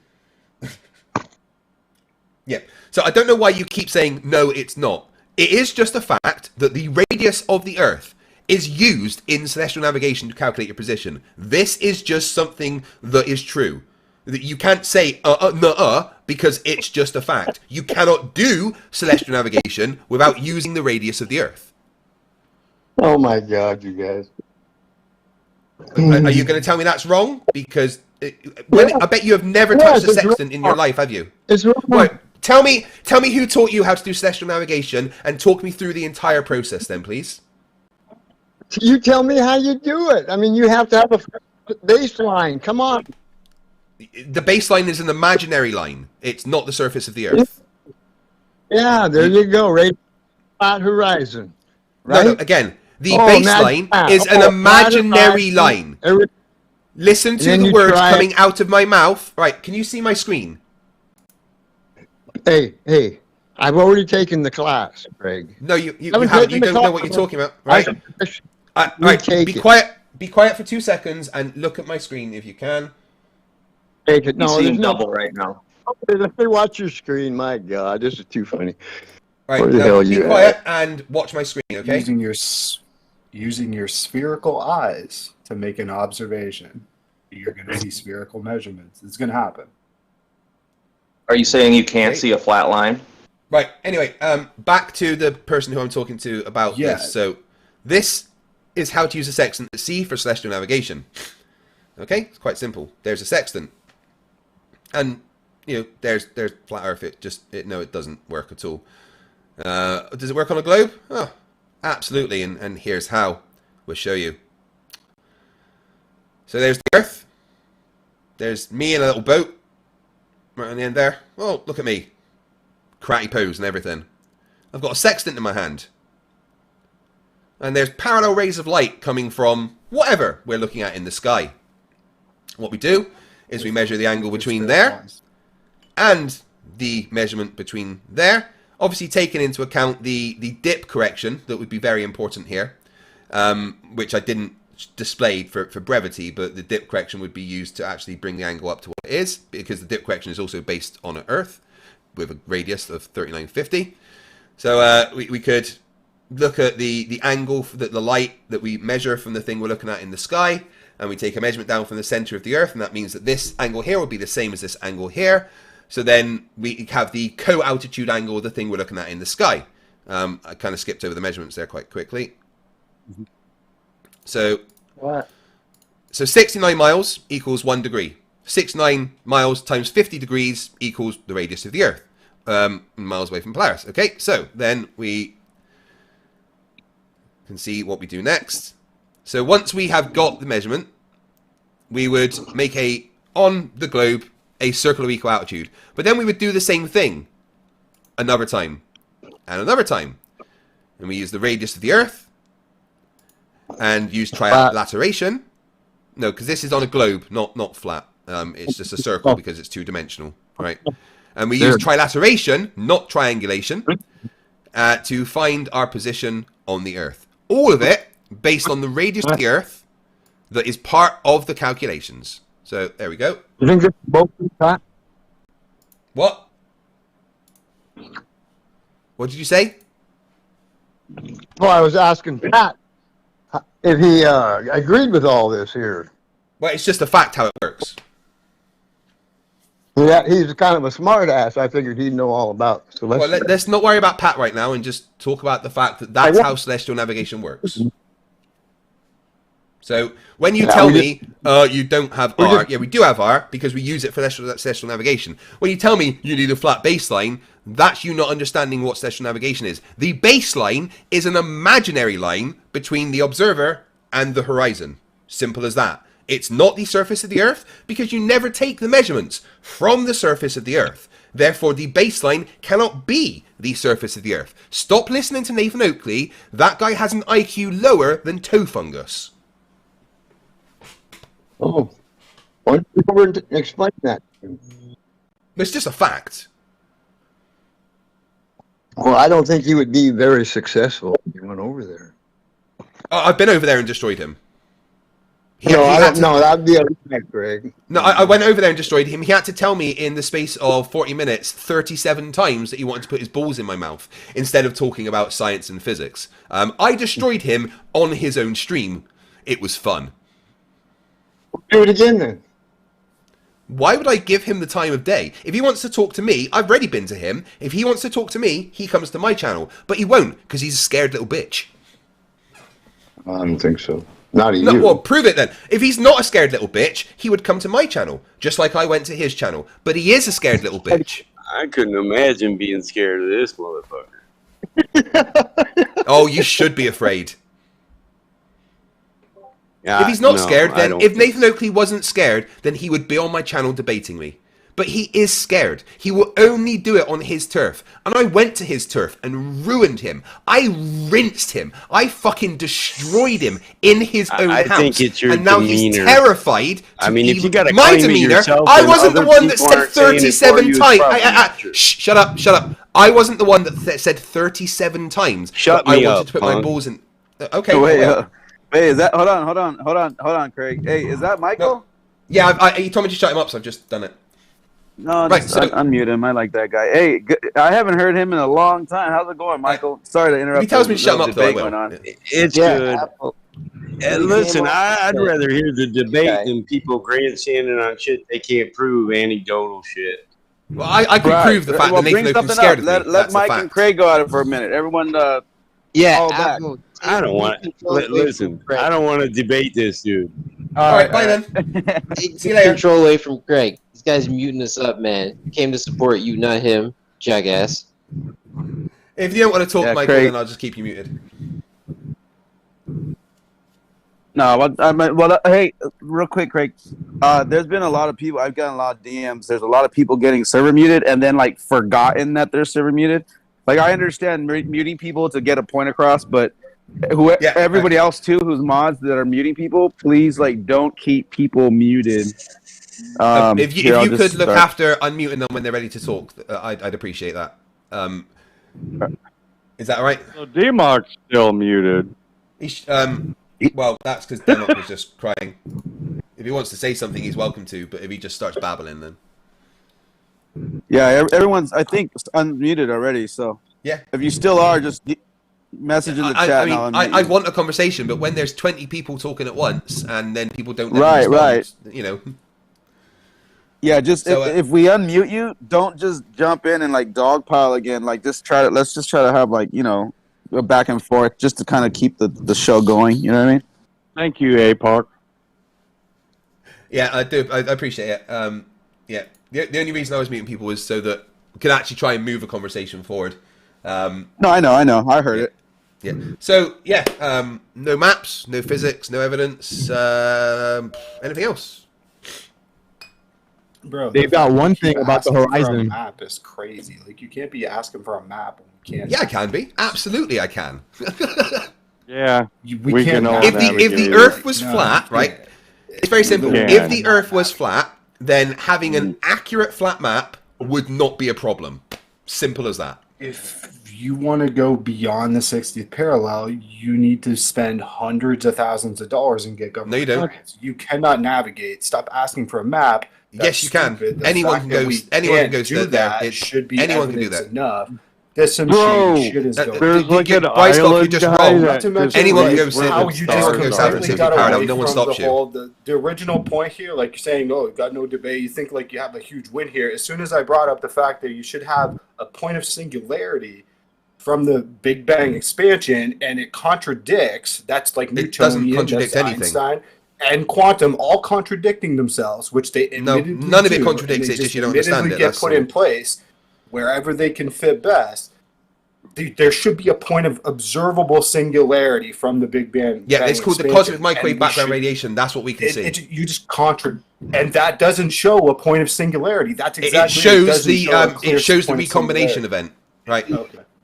Yeah, You should go watch Witt's stream because he's pulled up all Witzit the does. PhD, Witzit hasn't a all clue the what he fucking- talks about ever. He's You know pulled that. up all of the fucking research on it, all of the top. Witzit doesn't proponents of the understand dual model, anything he talks showing about. how it's not understood and that it's not clear and that we can't see where that point of Yeah. origin came from. But again, Through Witzit doesn't redshift understand and- anything he reads ever, so it doesn't matter. Like He literally Witzit went through it literally crystal has clear. zero Like, that's the whole reason comprehension. why I'm here. He's brought in a lot more higher. No, level is aspects. Witzit in this room right now? Hold on, Weisskopf, hold on. here? Okay. Wait, hold on. not here, why are we Witzit talking has about zero Witzit? reading Irrelevant. comprehension It's the point. skills. Stick to the point. Why can we Yeah, not show the point is, Big like, Bang the point is that singularity? Witzit. Hold on, I'm talking. The point is that Witzit has zero reading comprehension skills. It doesn't matter what he says; he doesn't understand the things he reads. I've proved very this clear. countless Like, times. it's not diluted. It's not. It's No, not he like is they're deluded. using He some doesn't understand the crazy things he word. reads. I've proven this. It's very clear in their conclusions, in their hypothesis, and then they revert back to Witzit has no idea what the conclusions are. doesn't- Witzit doesn't Can have I reading answer? comprehension skills. Like, It's a very- fact. It's not complicated. Like the papers are really clearly broken down. No, Witzit probably thinks they are, but Witzit doesn't have reading comprehension skills. Irrelevant. We should be able to see clearly, and we should be able to detect that even from Earth. That this is all redshift No, here. This there's is no all reason why we redshift here. should. Just because you There's say no- that there's no doesn't mean it's a pattern to fact. it. Just Can because I- you say that can I- doesn't mean it's a fact. FTFE, There's no like, reason you why need to we put should be able to headphones in, see bro. that. Like I can't even. Like it's just constant feedback coming from you. It's annoying as fuck. There's no feedback on my end. It's all on you. I'm sorry. Literally everybody hears it. It's coming from your microphone. But I No, digress. there's Sorry, nothing what? coming out on my stream that shows that. So Well, It is you, though. Well, It's everyone in you, this it's chat stream. together. It's everyone in the room, yeah. I'll move the microphone away slightly. But yeah, no, what you're saying is just you saying words. We should be able to see it with no evidence that that's the case. That's not what we say. So, you're coming up with a straw man and going, well, we don't know. How can you not as though see? that's some, Okay, well, some just kind of use your brain. Use your brain real quick, though. If there's a point of singularity where all things have expanded and exploded from, there's surely some sort of sign of this. No, it's like I explained earlier with the bread analogy. Every bit is expanding away from everything at the same time. So we don't know.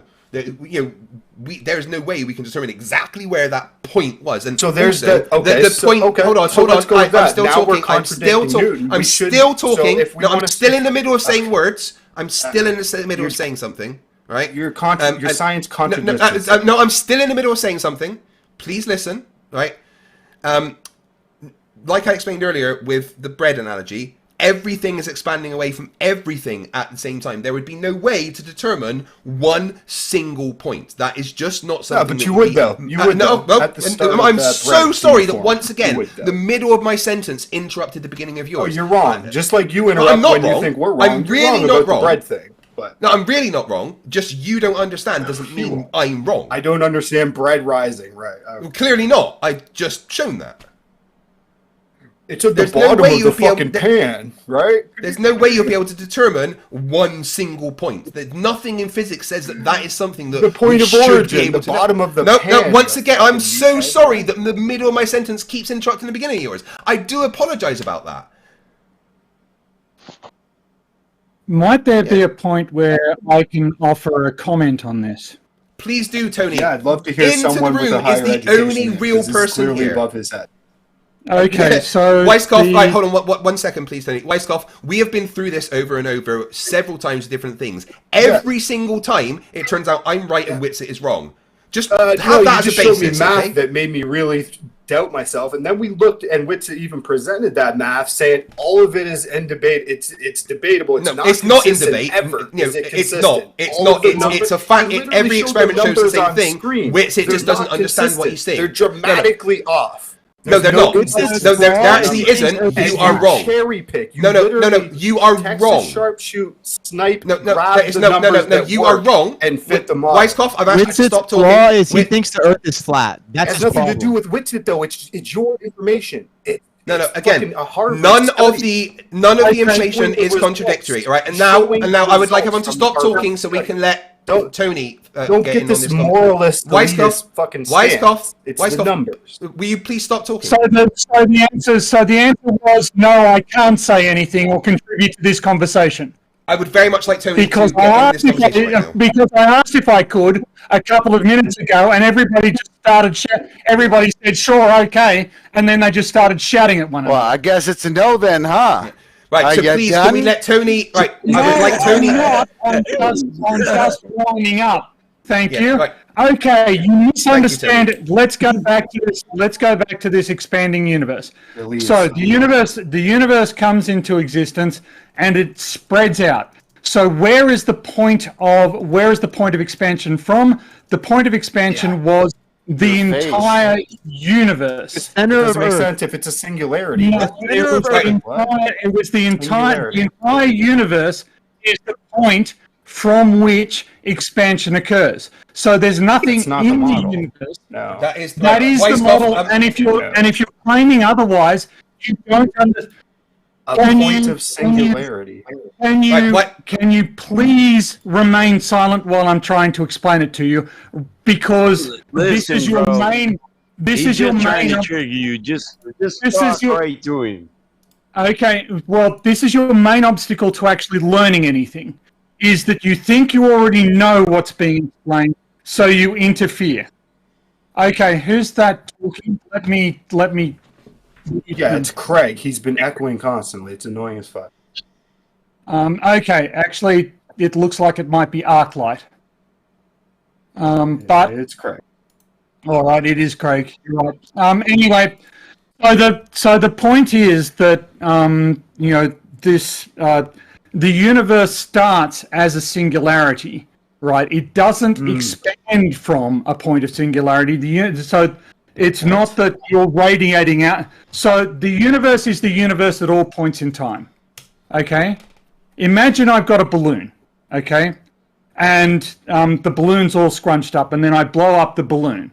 With pennies on it. Yeah, I'm aware of this. Yeah. So that's the analogy. But the point of expansion is just the balloon, right? The balloon is staying the balloon all along. There's no real point on the balloon that you can point to and say that's the point that we're expanding. That would be when the balloon was not expanded. That would be that singularity point. That would be when the balloon has not expanded. The better question is who is blowing up the balloon. But it would be this thing, like Craig's analogy, that's when the bread first goes in the oven. It's flat. That's the start of it. We should see that start point of singularity. Then we should see... It's common sense. Use your head. What do you mean? They claim that. Okay. That's the model. What are you talking about? No, it isn't. So this is the thing. This is the thing that often confuses people. People like Witsit assume that they can turn up to a highly mathematical and highly scientific paper and read it and just use their common sense to interpret the words that are on it, and that is not true. That is simply false. Scientific papers are not written to be read by people off the street. They are written for other experts in the field to interpret. And when a person from off the street comes up and reads a paper and comes to a different conclusion about what it says than the experts in the field, the person off the street is wrong. The conclusion is the same, though, my friend. Like, that's what the conclusion says, that it's not 100% sure. We're not exactly sure. We're going to figure it out later. But it is contradictory. Some of the evidence is or some of the numbers are way off, which he then shows the actual number. Like, it's not some highbrow mind-blowing text that is incomprehensible. Like, it's very clearly written. Tony. Yesterday, My PhD thesis was yes. a flat Earth-sized model and my name so random strangers on the internet know I am smart. What is happening? Who was that? Somebody's got a sound bite from somewhere. We are in the asylum. May I remind you? That's fair.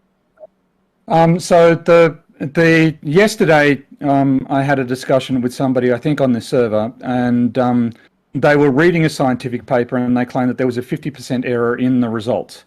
And when they were asked to point out what they were talking about, it turned out to be completely unrelated to the distance that was trying to be argued at the point. It was the cross-sectional area from which the signal that was rebounding that was changing by up to 50%, not the distance between the radar source and the reflective surface. And this is an example of somebody going, here's a 50% thing that they can't explain, therefore the entire experiment is wrong. And it turns out when you look at it, no, that 50% variability has nothing to do with the validity of the experiment. And this is and also the uncertainty about the early cosmos, the early recordable universe, does not permit the conclusion that therefore the Earth is flat. That's not how knowledge works.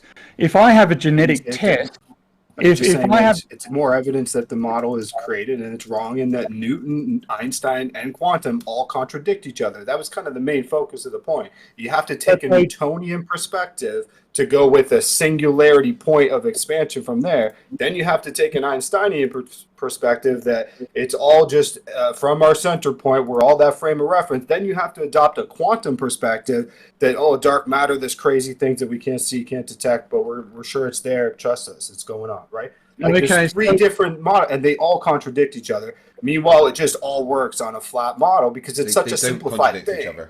And not to mention, you say, where's the exam? Not to you, but Tim Pryor, where's none of it works evidence? on the flat Earth. How about 600-mile infrared camera pictures showing which had Globers spiraling, saying, it's a cloud, it's not even the mountaintops. It is a cloud. We debunked that. The mountaintops. Hold on. I would like to comment on that first, please. It's not the mountains because mountains don't move. You can clearly see in that video the bottom was not moving. I'm still talking. The top was. I'm still talking. I'm still talking.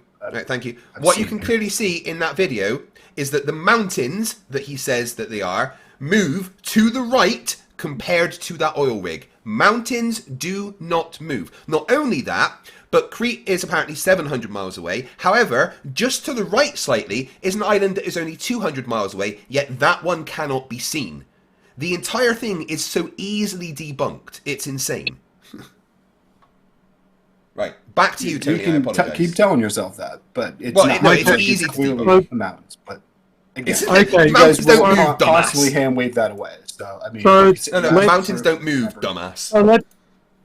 So let's look at something. Is it possible to have three equidistant points in a plane? And what geometry would they adopt if they were equidistant? 3 equidistant points on a plane. A straight line. No, because the ones at either end would be a different distance from one another as they are from the middle one. So equidistant then. Yes, exactly. And I asked for 3 equidistant points. What geometry would they form? If they're equidistant, they would form a straight line between each of them. I'm not sure where you're going with this, or like how you're trying to. They'd form an equilateral triangle. So okay, triangle. They'd form an equilateral triangle. Now introduce you could have 3. That's weird because what you just said, 3 equidistant points. You could just have them in a straight line from point to point. No, you can't. You couldn't. Each point has to be an equal distance from the other 2. Okay. Try drawing Look at out a ruler.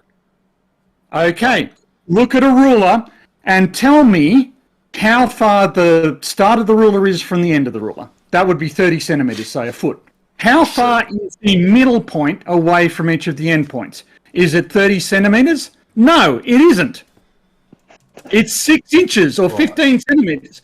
So, no, straight lines are not equidistant. This is fucking primary school geometry here.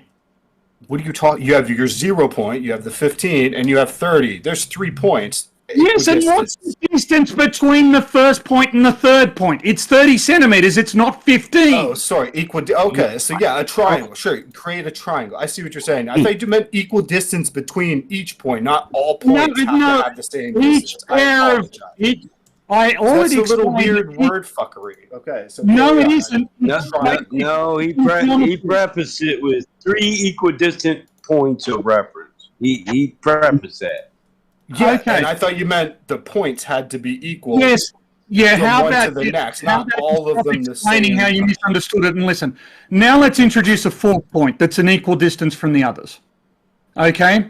Can that fourth point be on the plane? A square? I don't know. No, the diagonals. Because there are 4 equidistant. There are multiple sets of 4 equidistant points on Earth. Right, there are multiple. You can find them fairly easily. You can look at Dumpy Creek, which is in Queensland, Golja, which is in Kenya, Point Nunavik, Canada, and Portezuelo, which is in Chile. The distance between these points is the same. They're all just a little bit over 12,000 kilometers away from one another. And, so here we have 4 points that are an equal distance away from one another. They cannot be on a flat surface. That requires that they are in a tetrahedral configuration. They must have a third dimension that is several orders of magnitude bigger than topography can account for. We can demonstrate that this configuration of points means that the Earth simply cannot be flat. I don't know. Maybe I'm fucking retarded, but it sounds like a square could create that. 4 points all the same way. Like, consider the diagonals. Consider the diagonals. The diagonals are not the same distance as the sides. And you can tilt it to sort of bring one of the diagonals into agreement with the sides, but the other diagonal is just going to get worse and worse. Again, this is basic geometry. This is not actually that hard. Anybody with a high school level mathematics background should be able to understand that you can't have 4 equidistant points in a plane. Well, yeah, I guess it's above my head. To me, that sounds like 4 points should be able to make a square. Sorry, I guess I haven't looked into it. I honestly diagonal are not equidistant. Haven't checked it out. I couldn't tell you. So, you're welcome to try it. Get 4 pieces of metal. Actually, you'll need 6 because there are 6 edges here, right? There are 6 pairs of points and each pair of points has to be the same length. So what you need is 6 metal rods, and you need to arrange them on a flat surface, and you won't be able to do it. It's geometrically impossible.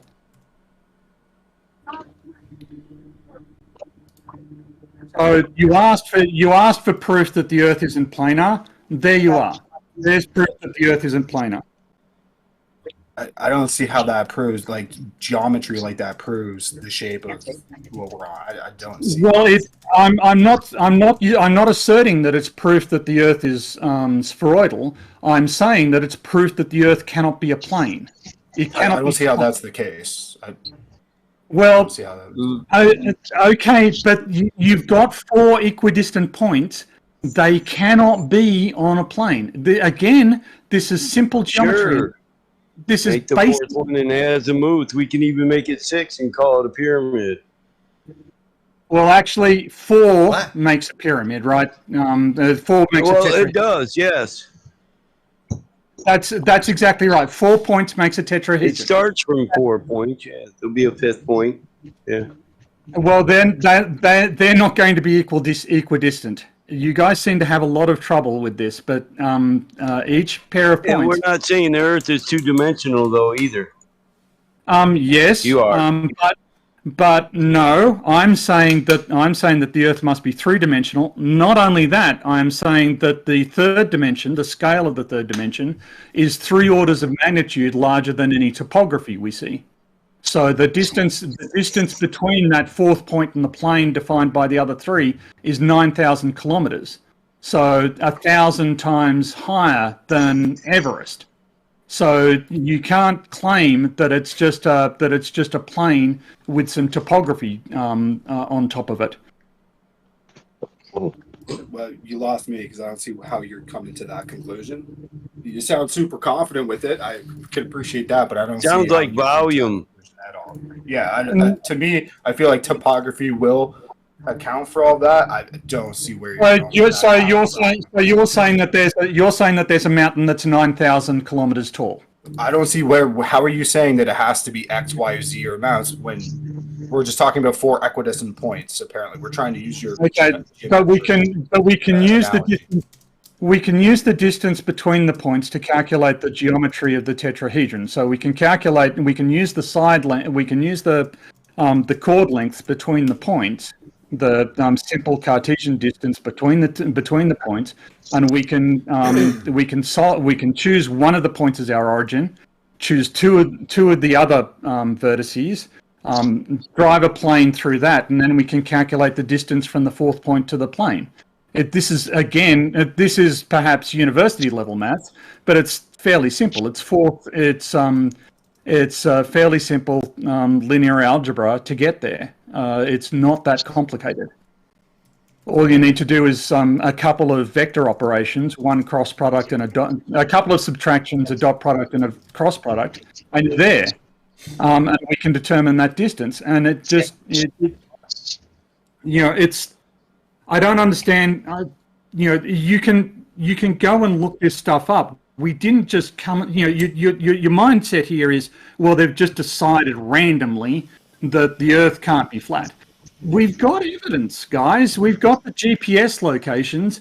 They tell us where stuff is in 3-dimensional space, and how far they are away from one another. And we can do the geometry that tells us that the Earth is not a flat plane. Sorry, this is Craig's strength. I'm monopolizing. That's right. I was fine to take a break. Excuse me. You fucking give me it back. You still there, Craig? A bong. Yeah, you give me the mic back just so I take a bong. Thanks. Tony, love your work. Thank you. Yeah, Tony's one of the smartest people that I know. He is the literal only real person in the room. And if anyone wants to be smart, they should listen to the things that Tony says. He knows what he's talking about. And his point about scientific papers, they're not written for the general man. It's true. And this is Whitsit's issue.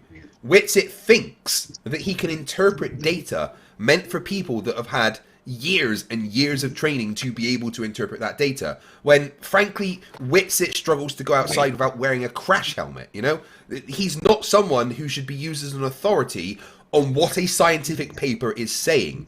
I'm surprised that he can get through the alphabet, to be honest.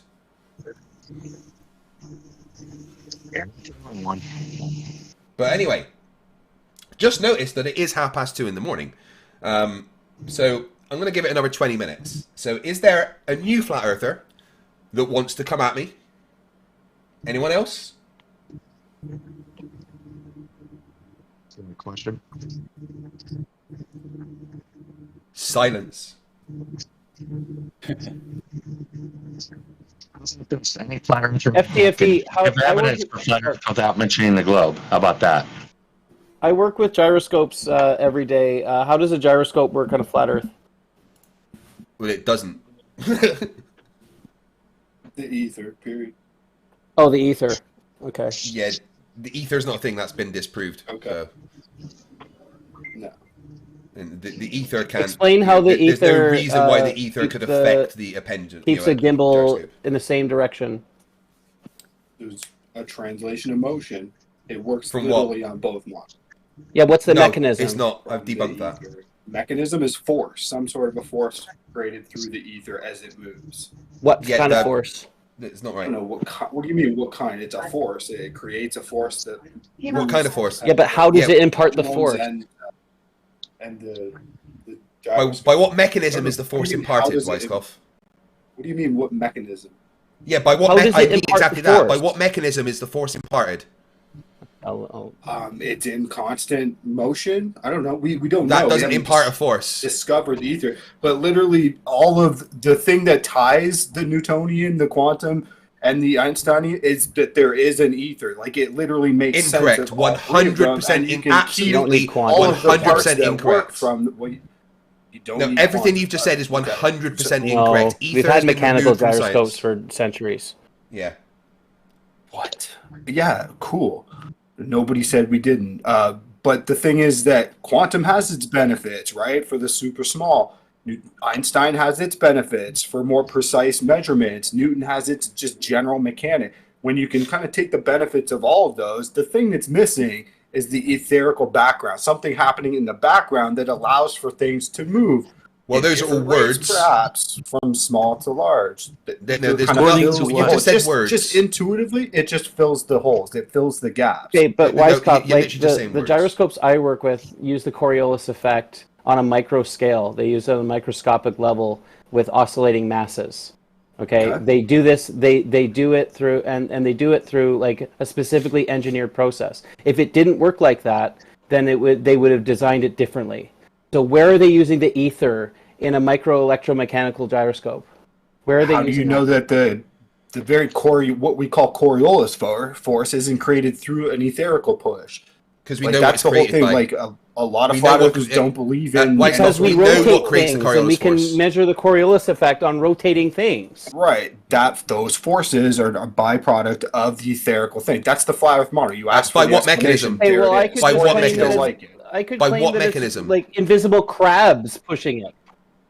Yeah, just like you do with dark energy, dark gravity, right? Dark gravity. What are you talking Can I just point out that he's made a ether of the gaps argument? There's a gap in our knowledge, therefore it must be ether.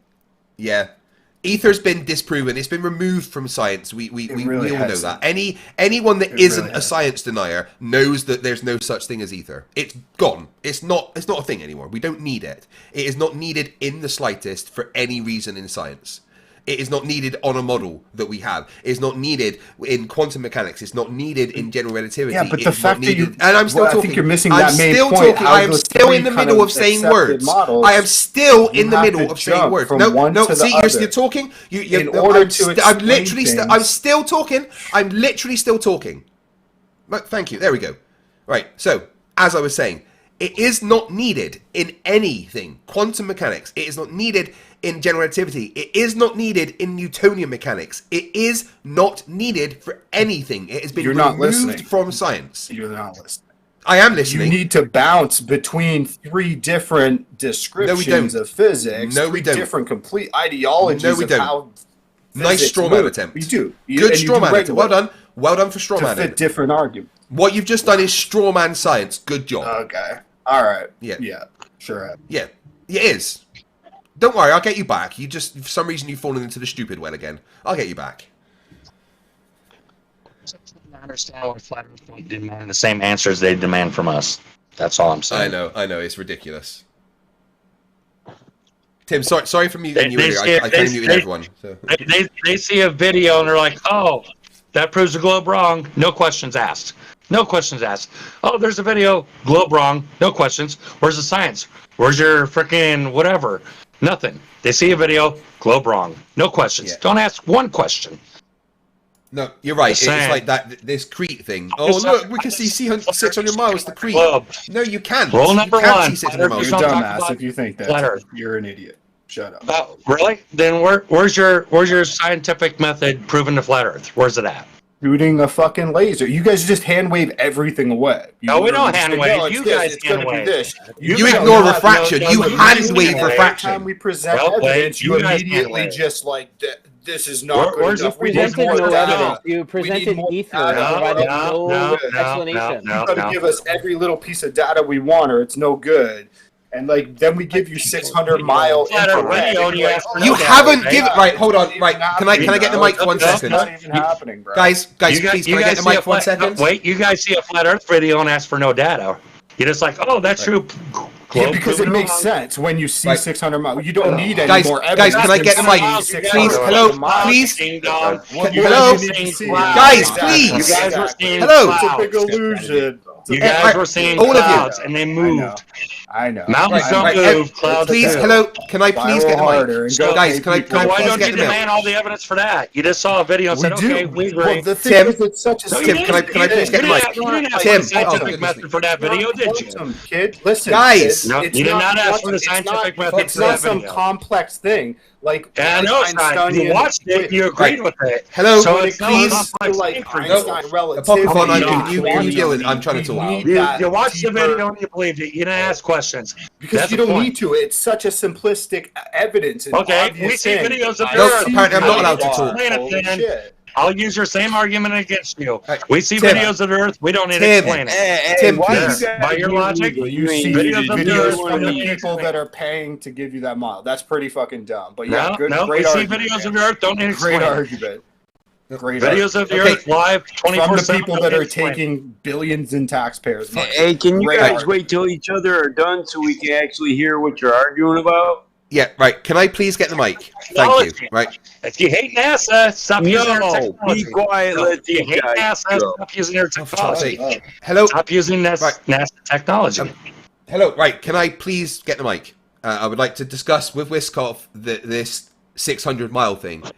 Wiskoff, it's clouds. How can you think that they are mountains? It's not. Because we've clearly looked at it. I've looked at it many times in the best resolution. How have you? Have you seen the video where the mountains literally move to the right? Fast forward it. They're not clouds, my guy. But okay. The top of it is clouds. Number one. The bottom of it by the sun. Let me talk. Number one. The entire mountains that are apparently seen move to the right. The entire set of mountains move to the right. Right? They do. That's clear. The guy shifting the camera, maybe. The guy shifting the camera. You interrupted me. Once again, you interrupted me, right? Sorry. Right, so please stop interrupting me, Weiskopf, right, before I finish what I'm saying. The camera doesn't move.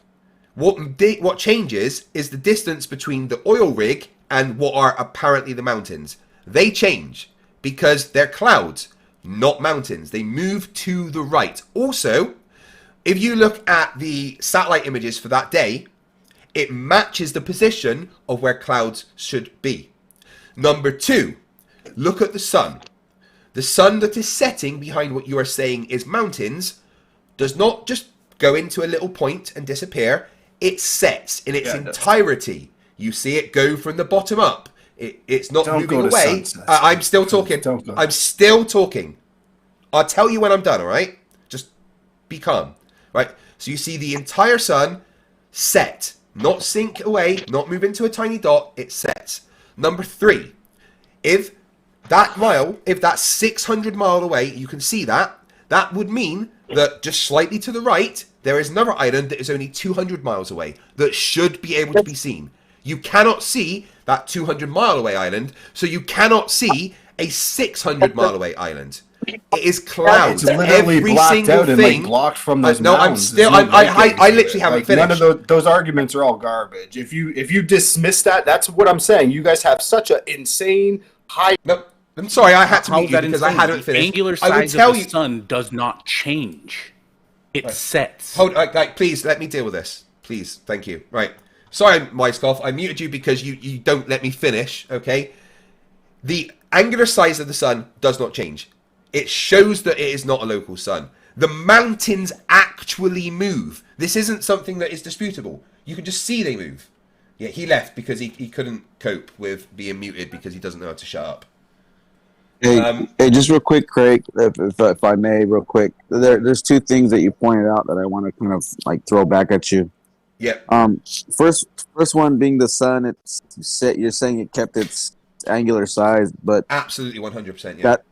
That's just the glare of the sun, and I know we have videos of that happening like over like when It's when an the sun infrared sets camera, from is it not? Africa, like Is it the not an sun infrared looks camera? really big, but it's because it's being amplified. Like it's Hold like on. that glow, if you Wait. will. Yeah, But I'm pretty hold sure on. if this Pokemon, person took a solar lens on that camera, the sun would have been way smaller, obviously, because that's just what it does. Yeah, but It hold looked on. really big because Okay. on that day. Yeah. Wait, let me say something. Well, right? let me wait. Hold on.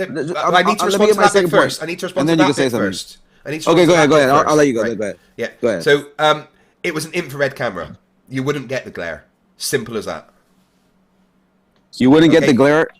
No, not with an infrared camera. It wouldn't happen like that. So, okay, next bit. Even if it was that's interesting. Miraculously keeps the same angular size as it's glaring. That's very interesting. So why does the sun get small sometimes and then stay really large on others? That makes no sense, even logically, and even at such a great distance. Because it's just a normal camera, not a different type of camera like infrared or with a okay, so are you saying that the sun is that large in any sunset, with the infrared or not? I think you're. No, I'm I saying think with you're an just infrared saying or that. like a I don't solar. think that's real. That's I'm not saying true. With the infrared or like with a solar filter, that's what it would look like. But what you don't see in the slightest is the sun shrink to a point, right? And even if it was the glare, you would still see it shrink to a point. As the sun went away and shrank to a point, the glare would reduce. But not always, though. No, it would. If the Earth was flat. No. If the Earth was flat, hold on. the glare would reduce to a point. It doesn't. Craig, what I'm saying, though, is that we don't always see it do that. It depends on the conditions of the sky in general. Now that's the first point. So let's go from that point to the next point. You're saying that it's clouds because they're moving, but it's not that they're moving. It's that what's going on in the air. It's literally shifting the object that is behind, and it's the same thing. Like I looked at the black swan because someone said it earlier, like, oh, the clouds are moving, and then he played a video and it shows them moving over. Yeah, I'm showing it now. But then I looked at the black swan video, and the oil rigs are moving. But we know that the oil rigs don't move. But the oil rigs don't move apart like that. The conditions of the air, it will play tricks on your eyes and make it look like things are moving and wobbling and bending and curving and all these really cool things that happen in our optics. What you're talking about is refraction. Refraction doesn't make things move to the right. They don't like shift that. over, just like oil rigs. They don't shift over. Hold on. But if you if in the right conditions, those things will move in a distance. Go ahead. Okay. Go ahead. Give me a sec. So refraction doesn't work like that. Refraction doesn't shift things to the side by that amount randomly. If you look at the Black Swan video of the oil rigs, they don't move left and right away from each other. It goes up and down. That's what you kind of expect with refraction. Like I'm showing on my screen now, video. You clearly see that the entire mountains move to the right by a large amount, not just a little bit. But if these are mountains, then those mountains are going to the right a large amount. And that's just what you expect. But more importantly, that what we're saying is clouds matches the position of what satellite images say the clouds should be. So that is where we expect the clouds to be, and lo and behold, that's what we see. There's no evidence that's mountains are creeks. And one more thing to say, right? The shape of the mountains does not match the shape of the mountains on the island of Crete. Yes, it does. They're not yes, the same. it does. No, it doesn't. No, it doesn't. Not in the slightest. I have put them side by side. It is not the same in the slightest. Not at all. Check the video out. They break it down. Yeah, it's not the same. I put them side by side over and over. They're not similar in the slightest. Those clouds do not look like the apparent mountains on Crete. The guy literally takes the shot from that angle, and it literally shows the mountains are the same exact. Well, not exact, because remember, there's like a refraction and this little distortion of the object so far away. It's not exact, but it is. They're not similar the same in the slightest. Valleys of the mountain in the distance. Just watch the video. Just watch it. No, I'm looking at the video now, and they don't match. He's like, look, they match, but even in the video, they don't match. It does not match what you see on the video. What he's showing here, when he's looking on Google Earth, it doesn't match what that apparent video shows. They're not the same at all. Like, it goes way, way up to the right on the Google Earth image, but on the apparent infrared shot of Crete, it's not. It's not what you see. It's not what you would expect. They don't match.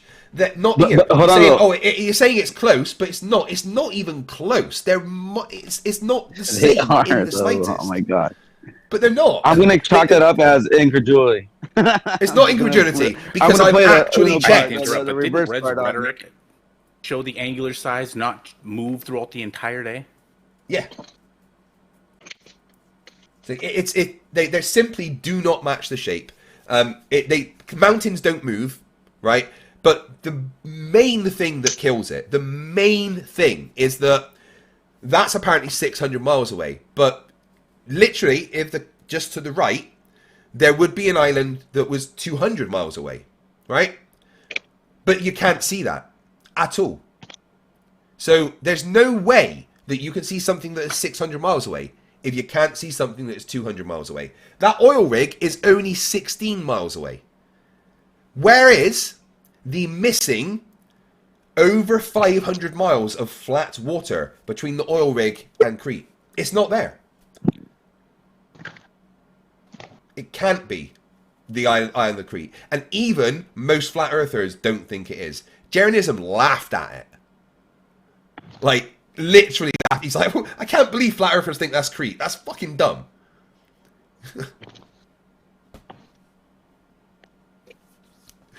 Anyway, that's that. Yeah. Arclight, hello. I'm gonna run a video for you.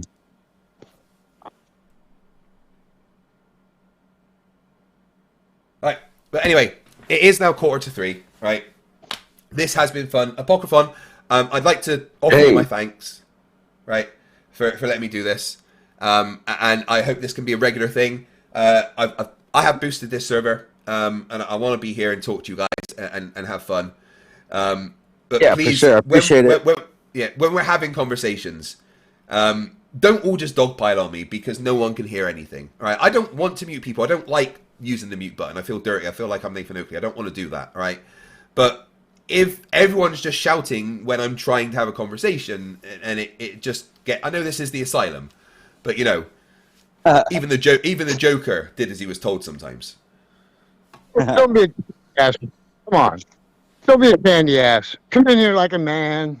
Bring some shit. Bring it. Oh, I bring it. Next week. I fucking bring it. I always bring it. You cannot keep FTFE down. You'll be don't get electrocuted for next. Alright, you see, an electrocution can't even get me down. Fucking electrocution, heart attack, nothing keeps FTFE down. Nothing. Hey, Craig, just real quick. Yeah, I think you wanted to do this every Friday, right? Yeah, if you guys are cool with that. But it doesn't always have to be like a dogpile. If there's people in the server that want to 1v1 me, that can be more of a moderated thing, we can do that. You know, if there's a particular conversation that people want to have, we can do that. Try and keep it on track for one thing. You know, there's no reason why we can't make this a fruitful relationship for all of us, right? I want to have these debates. I enjoy it. You guys want to call me an idiot? This is the chance to do it, right? Yeah, for sure. I look forward to that. I know there's a lot of people that wanted to get in, and a lot of people want to take their shots, and it would be good. Like, we had some really good discussions in here. You know, to be honest, I think I will chalk that up to a healthy discussion. There was times of healthy discussions, and then there was other times where it was just a shit show. But that's the Asylum, though. All right, welcome to the Asylum, people. I have, if any of my guys want to come into this server and have a chat with all the flat earthers here, I have put a permanent link to the server in the description. And I know that you're a flat earther, and I think everything you say is stupid, but thank you very much, Apocryphon, for giving me the opportunity to come and do this. For sure. Hey, so there is one thing. What was that? Oh, there is one thing that I wanted to say. You guys did, a really good try, but I haven't heard any piece of evidence to disprove Weenie Earth yet. Right. It was, but you cut out. Yeah. Well, we can discuss that more next time. I'm going to get out of here and read my super chats. Thank you very much to the Asylum, and I'll see you all soon. Bye-bye. For sure. Have a good night. Oh my god. The brain hurties. The brain sore. Oh. Oh man, I'm disappointed in Weiskopf, right? I thought we'd saved him. But I've obviously left him alone too long, and he's been sucked back into the stinky underarm of Wits It Gets It. And talk about Wits It Gets It. Wits It Gets It. He actually has my thanks, because he may have said the smartest and funniest thing a flat earther ever said when he called me fight the tight shirt. And you know what, right? I looked back at the debate I was in with him when he said that, and he was right. I was a big old fatty. I've got a relatively sedentary life. I'm this is my job, being at my desk. I'm disabled. It's hard, and I like sugar. What can I do? It's tasty. So putting on weight, it is hard, and it is easy. Sorry. And as someone that was in the military for years, and could basically eat whatever they wanted and never put on weight, it's hard to change that mindset. So yeah, when Witsit called me fight the tight shirt, it actually made me go, you know what, I probably do need to fight the tight shirt. And I did. And I won. But Witsit kept challenging me to a sit-up competition. He's like, I can do more sit-ups than you. And I take that challenge. But ever since I've told him that I accept the challenge, he hasn't spoken to me.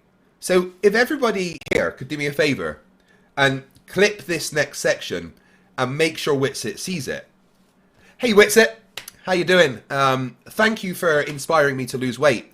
I absolutely 100% accept your challenge for a sit-up competition of some kind.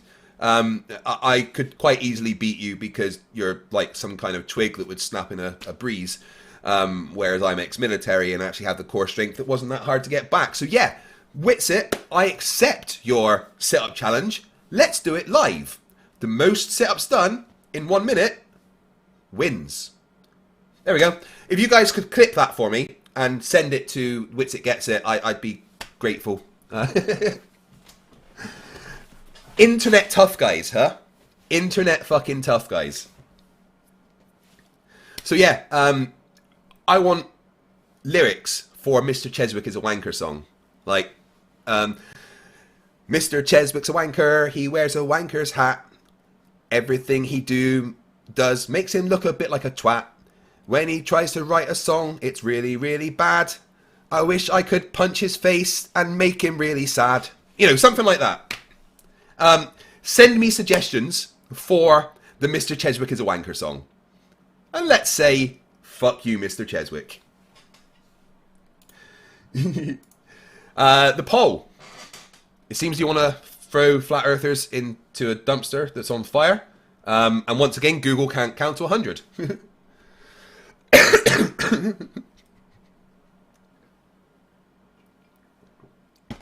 Yeah, just on the fly. Hey. And it's once again the amount of support that you guys have given me, right? You financially supported me when I had the chance of my channel being taken away. And still, you support me more doing these streams. You guys mean the fucking world to me, honestly.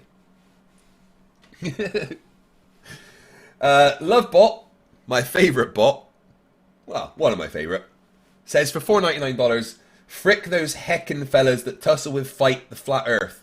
Hashtag FTH, FTTW, FTFE. Fight the whole fucking... I'm not sure what that means, but thank you. Glad you came out on top over Mr. Dipstick. I definitely did not come on the top of Mr. Cheswick. Thank you very much, Lovebot.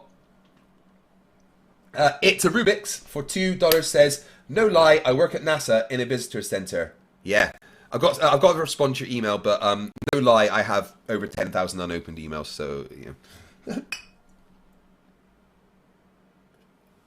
excuse me 1 second, I need to blow my nose. I'm still getting over a cold slightly.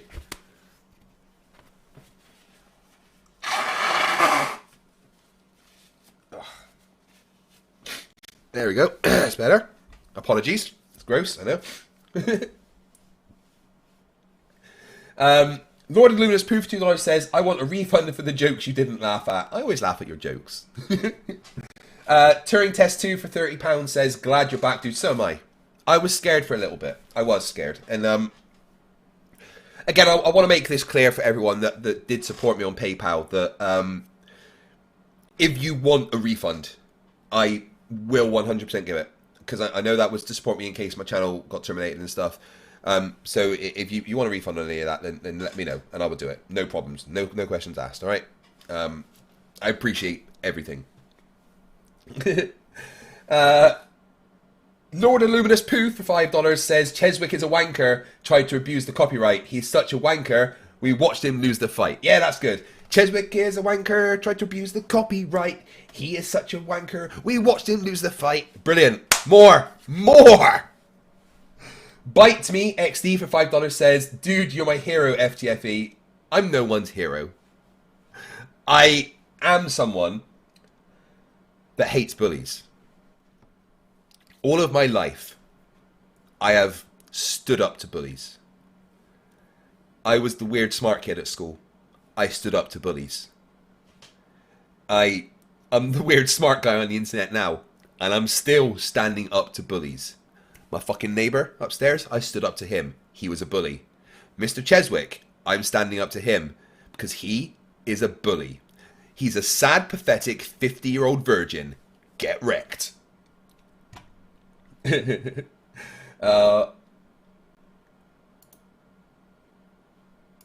fact, you know what? I might play that video. Anyway.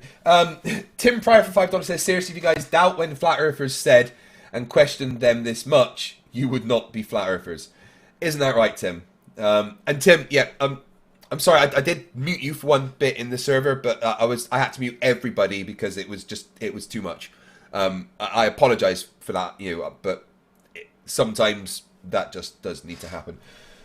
OG Yeti for $10 says, here's some money for some weed. Thank you. My supply's low. That's all I've got left for tonight. Sticky icky. What's my no, not that much crystals. A bit.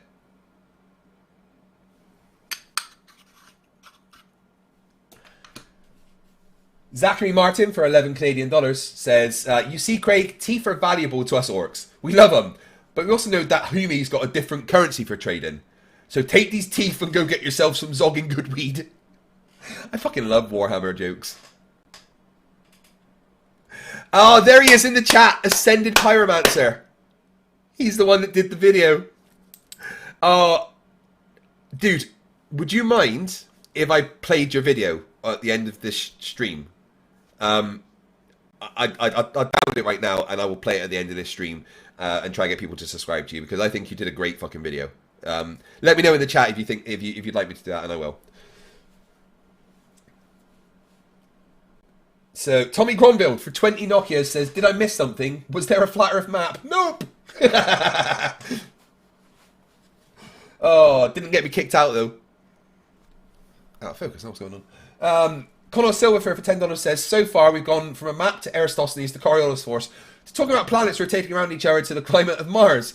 Friends, his drunk Flerfs deployed the Kish Gallop. Yeah, they can't stay on point, man. I wanted to talk about a map, and we ended up fucking talking about galaxy expansion and fucking shit. My God. Thank you, Ascended Pyromancer. I will. Let me just start that downloading, actually.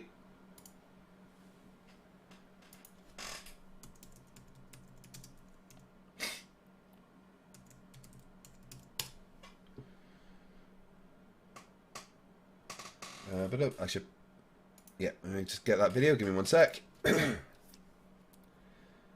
if you check my recent community posts, there is one with the video by Ascended Pyromancer that's awesome. So I'm just setting that to download, and I will play it once I finish reading the super chats. Come on, download. You know what my internet's like, powered by hamsters. There we go, just converting. downloading. Then we've got Cornell Silverfer for $10. Oh no, we just read that one. RT96 for $5. If these bodies are spinning this way and those bodies are spinning that way, this means we still don't have a flat Earth map. The Logical Red, who's been a member for 25 months, says Michu Kaku took photos of antimatter. He was 17. Yeah. I wish flat earthers would stop judging us by their low standards, basically. Okay. Oh, that downloaded quickly. Nice. My hamsters must have had some good protein today or something. And then Dave Kircher, who, for reasons I won't mention, is one of my favorite people in the world, for $20 says, FTFE is back. Yay! This is not an endorsement of Discord streams. Boo. Yeah. Unfortunately, the supply of flat earthers dried up because me and Toon debated them into the ground, so this is the way we have to do it now. David George for $5 says, I joined late. Did I miss flat earth evidence? No. No, you're safe, buddy. Zachary Martin for 11 Canadian dollars says, Craig, he's the boss of all bosses. He's taking on them Flerfs left and right, showing them who's the real boss round here. And you know what? He don't even need a chopper or a shooter to do it. I've been getting into Warhammer 40,000 lore lately, and the orcs are amazing, right? The orcs are powered by magic, basically. They don't know how to make technology, but they've got some of the most amazing technology. Because if they think something's going to work, then it will. If they've got enough people there thinking the same thing, that'd be fine. If orcs think they can breathe in space, then they can. Roy Lou for €5 gives me a how's it going? How's it going? Stringer News 1 for $2 says white supremacists are triggered by dark matter. Boom. In my stream the other day of the 6 hours of a fuck you to Mr. Cheswick, people were putting on the auto captions for the outro, fight the flat, but the auto captions read wipe the blacks, wipe the blacks, wipe the blacks. It's accidental racism. I don't say that. Oh. CV McCullough for $2 says the circus has way too many clowns. Globular Giggler for member for 1 month says voltage in the cloud ring. I never know what Democ's on about. Colonel Silverfur for $5 says only in Flerf Cuckoo Land is elevation measured in the same way as electricity. We've now gone from gish gallops to total word salad. Thanks, Democ. Patrick Butler for $2 says they muted me. That was a mistake. Siggy Sigwald gifted another 50. Jesus Christ, Siggy. Like, he's literally gifted like a couple of hundred memberships recently. So, if you became a member today on the stream, thank Ziggy. Thank you, Ziggy. CV McCullough for $2. Lygos is level, but balls roll to center. Magic, I guess. Sticky Sigwald, back again with 666 ARSs, who says, this 50 memberships were brought to you by the LGBTQIA community to celebrate Pride Month. Stay pagan and hail Sagan. Yes, and that reminds me. Planawalk. I owe you an apology, my friend. I was going to take part in Planawalk's recent video where he's coming out as trans. However, I didn't get around to doing the part I intended for him because of all this Mr. Cheswick shit. Planawalk is a dear friend of mine, and I felt like I've let him down for that. I know he doesn't feel let down, but I felt like I let him down because I wanted to tell him how proud I am of him for being who he is. For being who they are. I apologize for incorrect pronouns there, Planawalk. I've known you for a long time, and it's still hard for me to do it. I am proud of Planawalk for being who they are. For showing the world who they truly are, who they're comfortable being. And I am so proud of you, Planawalk, from the bottom of my heart. Well done. You deserve all the support in the world. If you haven't seen Planawalk's recent video, then go over there and give him support. Don't use the wrong pronouns like I just did. Then we've got Connell Silverfur for 10, who gifts another 10 memberships. Thank you very much, Connell Silverfur. Goodness me, that's a lot of memberships. And then Siggy Sigweld with another 666 ARSs. Flat Earth is a testimony of what our Lord Carl Sagan and back in the early 90s regarding the proudful ignorance and the science illiterates. Hail Sagan. PhD Tony for $10 Australian says, great to see you back in the saddle. I appreciate it, buddy. I really do. And thank you for your when you call me and talk to me. I needed that. I really did. Thank you.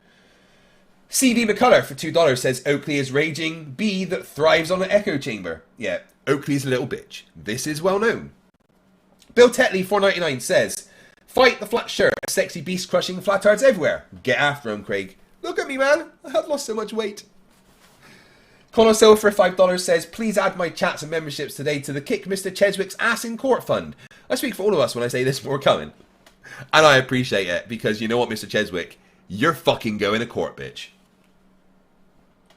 Tim Pryor $5 says, please don't mute me. I've been trying to help you out since day one, whether you remember me or not. Yeah, I apologise, Tim, for muting you in the server. That wasn't a jab at you. I just needed to get control of that particular conversation at that time. So thank you. And another 666 ARSs from Siggy says, why are they talking about Big Bang, something none of them understand, and how is it relevant to the shape of the Earth? It's not. Just Witsit confuses them because he says big words he doesn't understand. Bill Tetley for $4.99. Hey Emma, here's something to help you with the upcoming marathon. Pending I'm not a day late and a dollar short as usual. Yeah. Very soon my wife will be running the first triathlon she has ever done in her life. So swimming in open water, cycling and running. She is doing this to raise funds for something that's very close to my heart. And that is SAFA. And SAFA are a fund set up for ex-servicemen that need help. And when I came out of the Navy and got my place, SAFA helped me a lot. It's very dear to my heart. And I will be doing a fundraising stream to give extra funds closer to the end of the month to help Emma and our friend Ailey, who is running the triathlon. I'm so proud of my wife. She turns 40 and does a triathlon. She is the most amazing woman. Siggy Sigweld back with another 666 says, I would love to debate where a 1 point is argued instead of constant jump all over the place and then inevitably reset. Please let me get what I want this time. Flat earthers don't work that way, Siggy. I'm sorry. Bill Tetley 199 says, puff puff pass, don't break the cycle, Craig. Thank you very much, buddy. Oh. Lord Illuminous Pooh for $5. Why didn't Head and Shoulders come out with a body wash called Knees and Toes? Bill Tetley 499. Forget the Big Bang and how the Big Bang Theory, the flying spaghetti monster got high as a kite and created the universe. Yeah, not only that, but the flying spaghetti monster created the universe in just 4 days, whilst drinking heavily. My God's better than your God. And then Siggy Sigweld with another 666. PhD Tony, I'm a huge fan of the way you lose control and turn into an enormous green rage monster. Cracker Tony for the win. Mr. E-Man gifted 5 memberships. Oh my God, thank you so much. And then OG Yeti, another 5 memberships. 73 new members during the stream. That's insane. And Siggy Sigweld with another 666. Dude. 2,500 years of science versus mountains move. I've got a video. I can't believe how they're still trying to say it's Crete. Well, it's clearly fucking not. The Watcher's been a member for 2 months, and he says, how many episodes till the server kicks you out and on to the next one? I see if I can get to 20 this time. 18 with the previous server. Let's try get 20. Borg Emporia, member for 3 months, says, how is the family handling you nearly getting killed by your evil appliance? Yeah.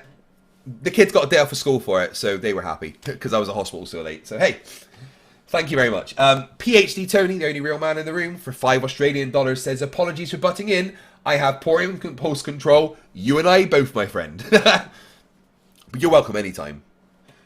Fog Repair Ship Akashi, member for 24 months. That is twice around the sun. Says, as everyone knows, not even the Joker would mess with the IRS. It's great to see everything is good now, FTFE. And Mr. Cheesedick, hashtag gotta lie to Flerf. Fuck you, Cheesedick, you're going down. Jesus, there's so many super chats. You guys are insane. Danny, new member, thank you very much. That's 71. Sarah Jones, who hasn't been a member for 9 months, and she says, at least this server can handle being asked for a map without booting you.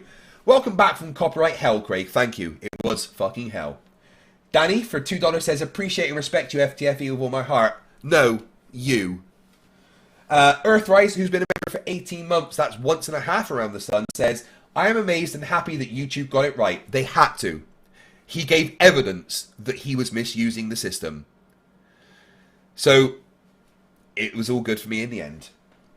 The Plot Hole, who's been a member for 37 months, that's a long time. And by the way, if you're not subscribed to The Plot Hole, now's the time to do it.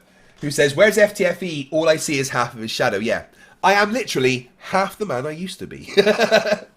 Or at least 2/3, because I lost about 1/3 of my body weight, so boom. Thank you very much, buddy. William Foley from 1999 says, we love you, FTFE. You're a great example of the happy warrior. I'd try my best. It's you guys that keep me going. Rachbot for $3 Australian. Gives me a love. Thank you very much. Flipper Will for $5.50 Canadian says, I have to go now, Teach, but I support you with all I can, bro. Nighty night. I love you. Thank you for the support. It means the world. You may notice that the flashing has stopped. The surge of electricity actually affected my Hue Light Hub, the white box over there, and I need to reset everything. So the flashy lights will, for Super Chats, be back soon, hopefully. Lord Luminous Poo for $2 says, scrape something. I'm not above resin. Yeah.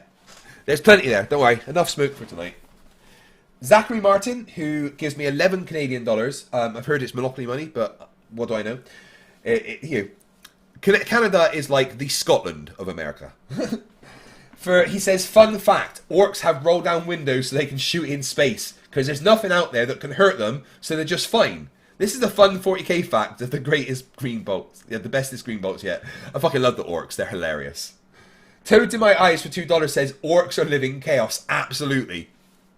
I'm so fucking happy that Henry Cavill's in charge of the Warhammer 40k thing on Amazon. That's going to be amazing. JSS Tiger for $5 says, Mr. Cheswood did wonders for the Flat Earth community by admitting his copyright claims were bogus. Hashtag gotta lie to Flerf. Albeus for $5.50 Canadian says, thank you for always supporting the LGBT plus community, which is my community. You're terrific. Love you lots. I am an ally. I will always be an ally. Simple as that. You are who you are. Love is love. That's all that matters. Graham Price, who's been a member for 36 months, that's more than twice around the sun, says, good to see you back, Craig. I ain't going anywhere. And then Mr. Unite for the chill wind for $2 says, congrats on the victory. Vogan poetry for Cheesedick. Yeah, I'm going to hold him down and read him Vogan poetry. Now, I'm going to play a video that's 15 minutes long. This video comes from the channel. I've totally forgotten the name of it, which is bad. It comes from the channel Ascended Pyromancer, which if one of my mods would be kind enough to put the link to the video in the chat. He covered the Mr. Cheswick thing. So if you aren't aware of what's been going on with the Mr. Cheesedick, here is Ascended Pyromancer doing an amazing breakdown of the situation. I'm going to have a smoke where you guys enjoy watching. It may not surprise you to know that people who think the Earth is flat are generally not the most stable and well-adjusted people out there. But what if I told you that there is one flat earther who is right now being so cancerous and so toxic that he is on the verge of killing one of the biggest flat earth debate channels on YouTube? This man is known as Mr. Cheswick, and he's honestly like a B or C list flat earther. He is not among the Nathan Oakleys and Nathan Thompsons of the world. In fact, the only thing I knew him for was this silly little song he made called Simon Dan's a Wanker. It was actually pretty funny. But for a man who is essentially irrelevant in the flat earth sphere, he sure seems to have a big ego. The other day he got in a pissing match with FTFE, one of the main flat earth debunking channels on YouTube. What was this over, you ask? Well, he would tell you it's about a copyright issue on one of his songs. However, digging into it a little reveals he was just butthurt that he got muted in FTFE's livestream chat. So he started submitting false takedown notices to every FTFE video to try to get his channel shut down. Now, the song in question was FTFE's outro song, which was made by Cheswick, but it was made out of samples of FTFE's own voice. And I actually can't find any version of this uploaded under Cheswick's name anywhere. It all started when I saw this screenshot, this post from FTFE. Here's the flat earther, Mr. Cheswick Music, threatening to misuse the copyright system and have my channel deleted. I'm now requesting help in reporting this to YouTube for abuse of the copyright system. Please everyone report this issue created by Mr. Cheswick to YouTube on Twitter, or any other means you have. Do not attack his channel with false reports. Just do everything you can to make YouTube aware of the situation. And here we have the post from Cheswick. Good morning, Craig. I've noticed that you've just submitted a counter notification to YouTube under United States law. Unfortunately for you, Craig, United States law holds no jurisdiction over my work.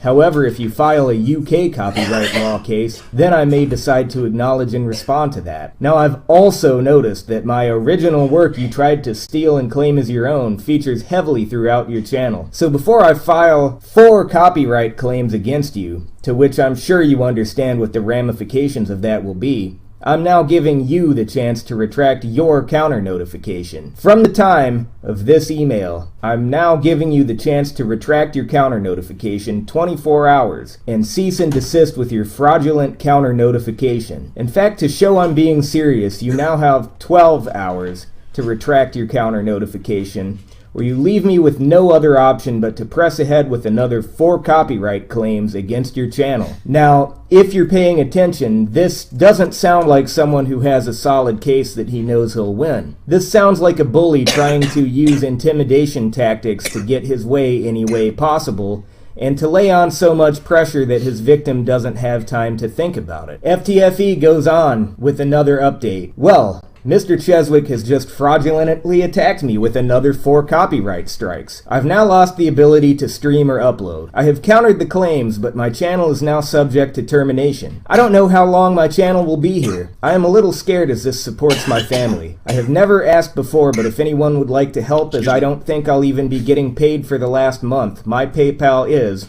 and he links his PayPal. I'll put that in the description if it's still up on his channel. I love you all.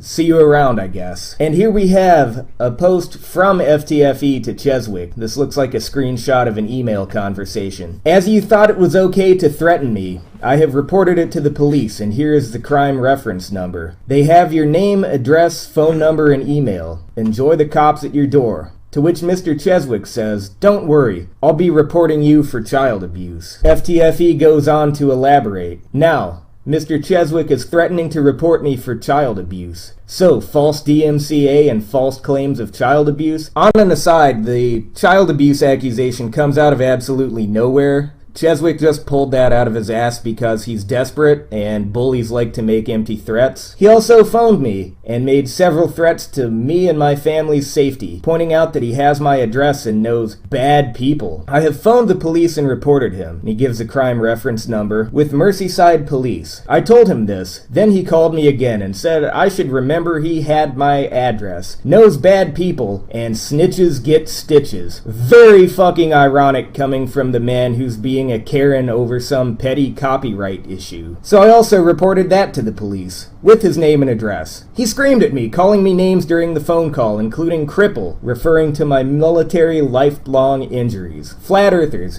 is this your man? Here's a screenshot of Mr. Cheswick acting all hard. By the way, I've seen a video of Mr. Cheswick doing a street performance, or I think he was doing some kind of flat earth agitation, trying to convince people that because the smoke from a cigarette goes up, gravity is fake. Very stupid shit. But the point is, if you watch that video, which I think might be taken down also due to his copyright trolling, he's not really the most imposing looking guy. Kinda looks like a dumpy old man, to be honest. Anyway, here is this great example of neckbeard rage pouring out. However, if they do call, then this is real world then, kid. Not just YouTube banter and bullshit. You've escalated it to the next level by involving the police. So, if the police call at my house and uncover something they shouldn't, then the people who I liaise with aren't going to be too happy with the police on the scene, and I'm going to be left with no other option but to let them know who it was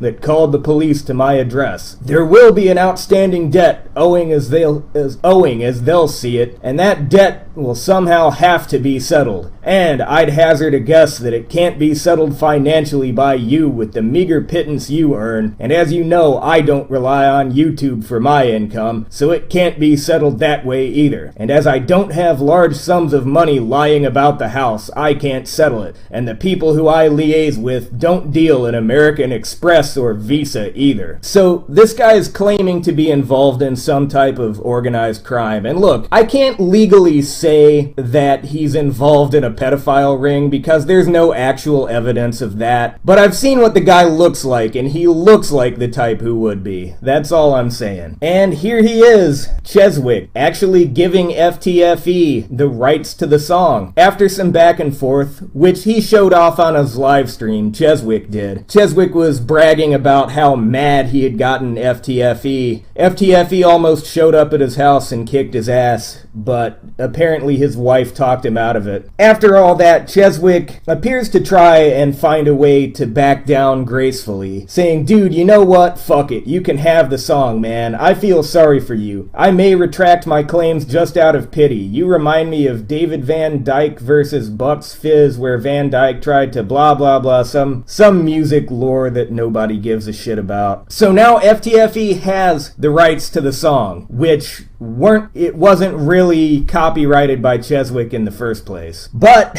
after that, another update from FTFE. When I got up this morning, my channel was gone. Cheswick hit me with another 12 copyright strikes and basically nuked my channel. However, after intense and scary talks with YouTube, providing evidence that this is an illegal retaliation because he was timed out in my live chat, along with the evidence that I own the copyright to the music. He gave me full ownership yesterday because he doesn't understand words. See previous community post. My channel has been restored and my ability to upload has been restored, with YouTube reducing the number of active copyright strikes on my channel to 2. I still have to fight this, and there is the chance he will hit me with more strikes, but for now I'm back in action. Cheswick has sent me threats of violence against me, my family, and home. He has accused me of being a child abuser, and he has admitted illegal activities at his house. Both Merseyside Police and Fife Police are investigating, and I will be pressing charges to the full extent of the law. Any help with this will be appreciated. Thank you for the support and love, and a massive thanks to Triggered Limey for his stream yesterday. I love you all. Not you, Gary, whoever Gary is. Then he goes on to say, Cheswick just hit me with more strikes again, putting my channel up for termination,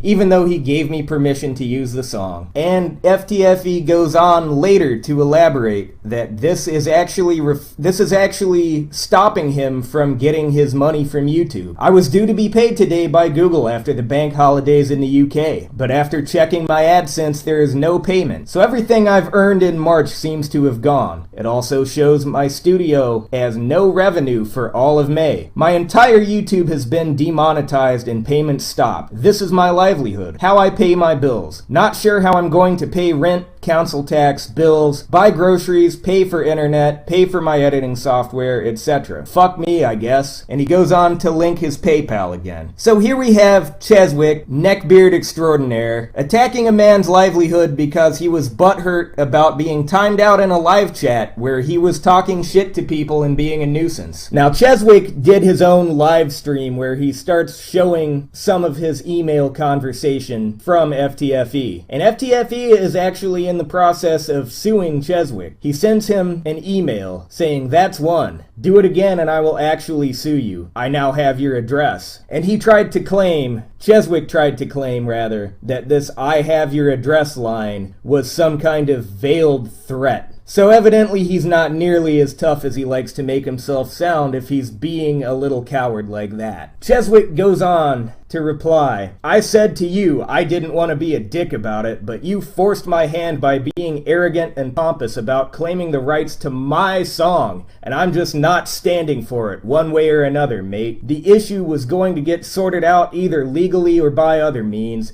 I've been a musician/songwriter for over 30 years. I know how it all works. By the way, his music is fucking shit. If you go to his channel, every song is just boring, machine-programmed shit. None of it is good. I'm not out to destroy you financially, dude. I'm not like that. But trust me when I tell you this. If I have to, then I will, okay? So here we have Cheswick explaining how he's actually the victim, and he's going to make some big, pathetic stand against mean old FTFE. You love to see it. The nerdy kid finally stands up for himself. How did the comments go on this? Well, Rachie, a flat earther by the way, responded with, you said people can use your stuff freely, so what's the issue? Is it because you were apparently timed out? Don't take it out on him if so. Me and Craig don't get along, but this is below the belt, especially when you said it can be used freely. Another flat earther, Gargantuan, well, I don't know if this guy's even a flat earther, but he's one of Cheswick's subscribers, I guess? Gargantuan Leviathan. So, let me get this straight. You, Mr. Cheswick, are falsely accusing FTFE of copyright infringement. FTFE is now suing you, and you have to make the decision of suing FTFE or not, all because you got timed out in live chat? To which Cheswick replies, I'm suing you for hurting my feelings last Tuesday now as well. No idea what he's referring to there, but he's clearly not taking this very seriously. And in another live stream he did, which he wound up deleting, but I saw it live, and he tried to say this was all a bit of banter to get FTFE wound up, while starting actual legal action against FTFE and probably getting himself sent to jail in the process. FTFE is still pursuing criminal charges, as far as I know, for the threats and harassment that Cheswick has subjected him to. And the final email from Mr. Cheswick to FTFE. Well, in that case, Craig, due to your unreasonable attitude and dented ego of a Flerf getting the better of you, then you leave me no other options but to pursue the matter further through all the appropriate legal channels.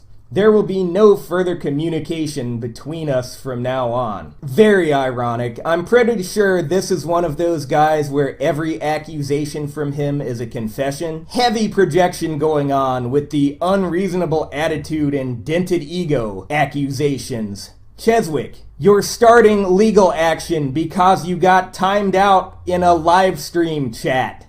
Touch grass. He goes on to say, please refrain from contacting me anymore through any electronic communication device. If you persist, then I will consider it as harassment after asking you to refrain from doing so. Any further communication must be done through my solicitor after not being able to resolve them matter amicably like gentlemen.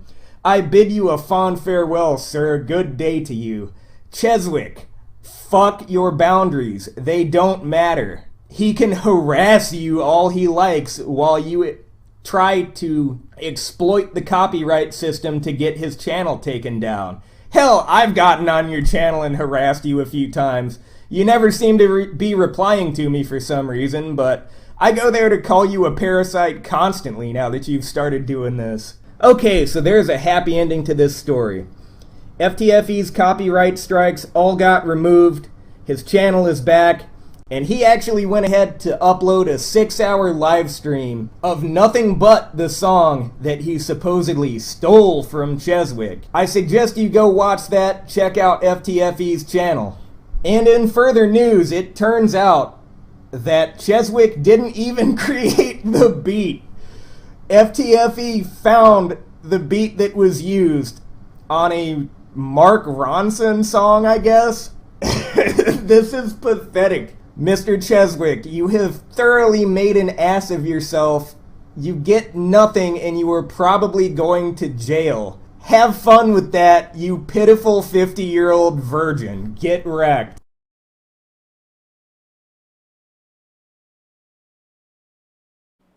Oh, savage, savage! That final line is one of the most beautiful things I've ever heard on YouTube. Thank you, Ascended Pyromancer, for putting together that video. It's a really good breakdown of what's happened, and it looks like you put a lot of thought and time into it, and I really, really do appreciate it. So thank you very much.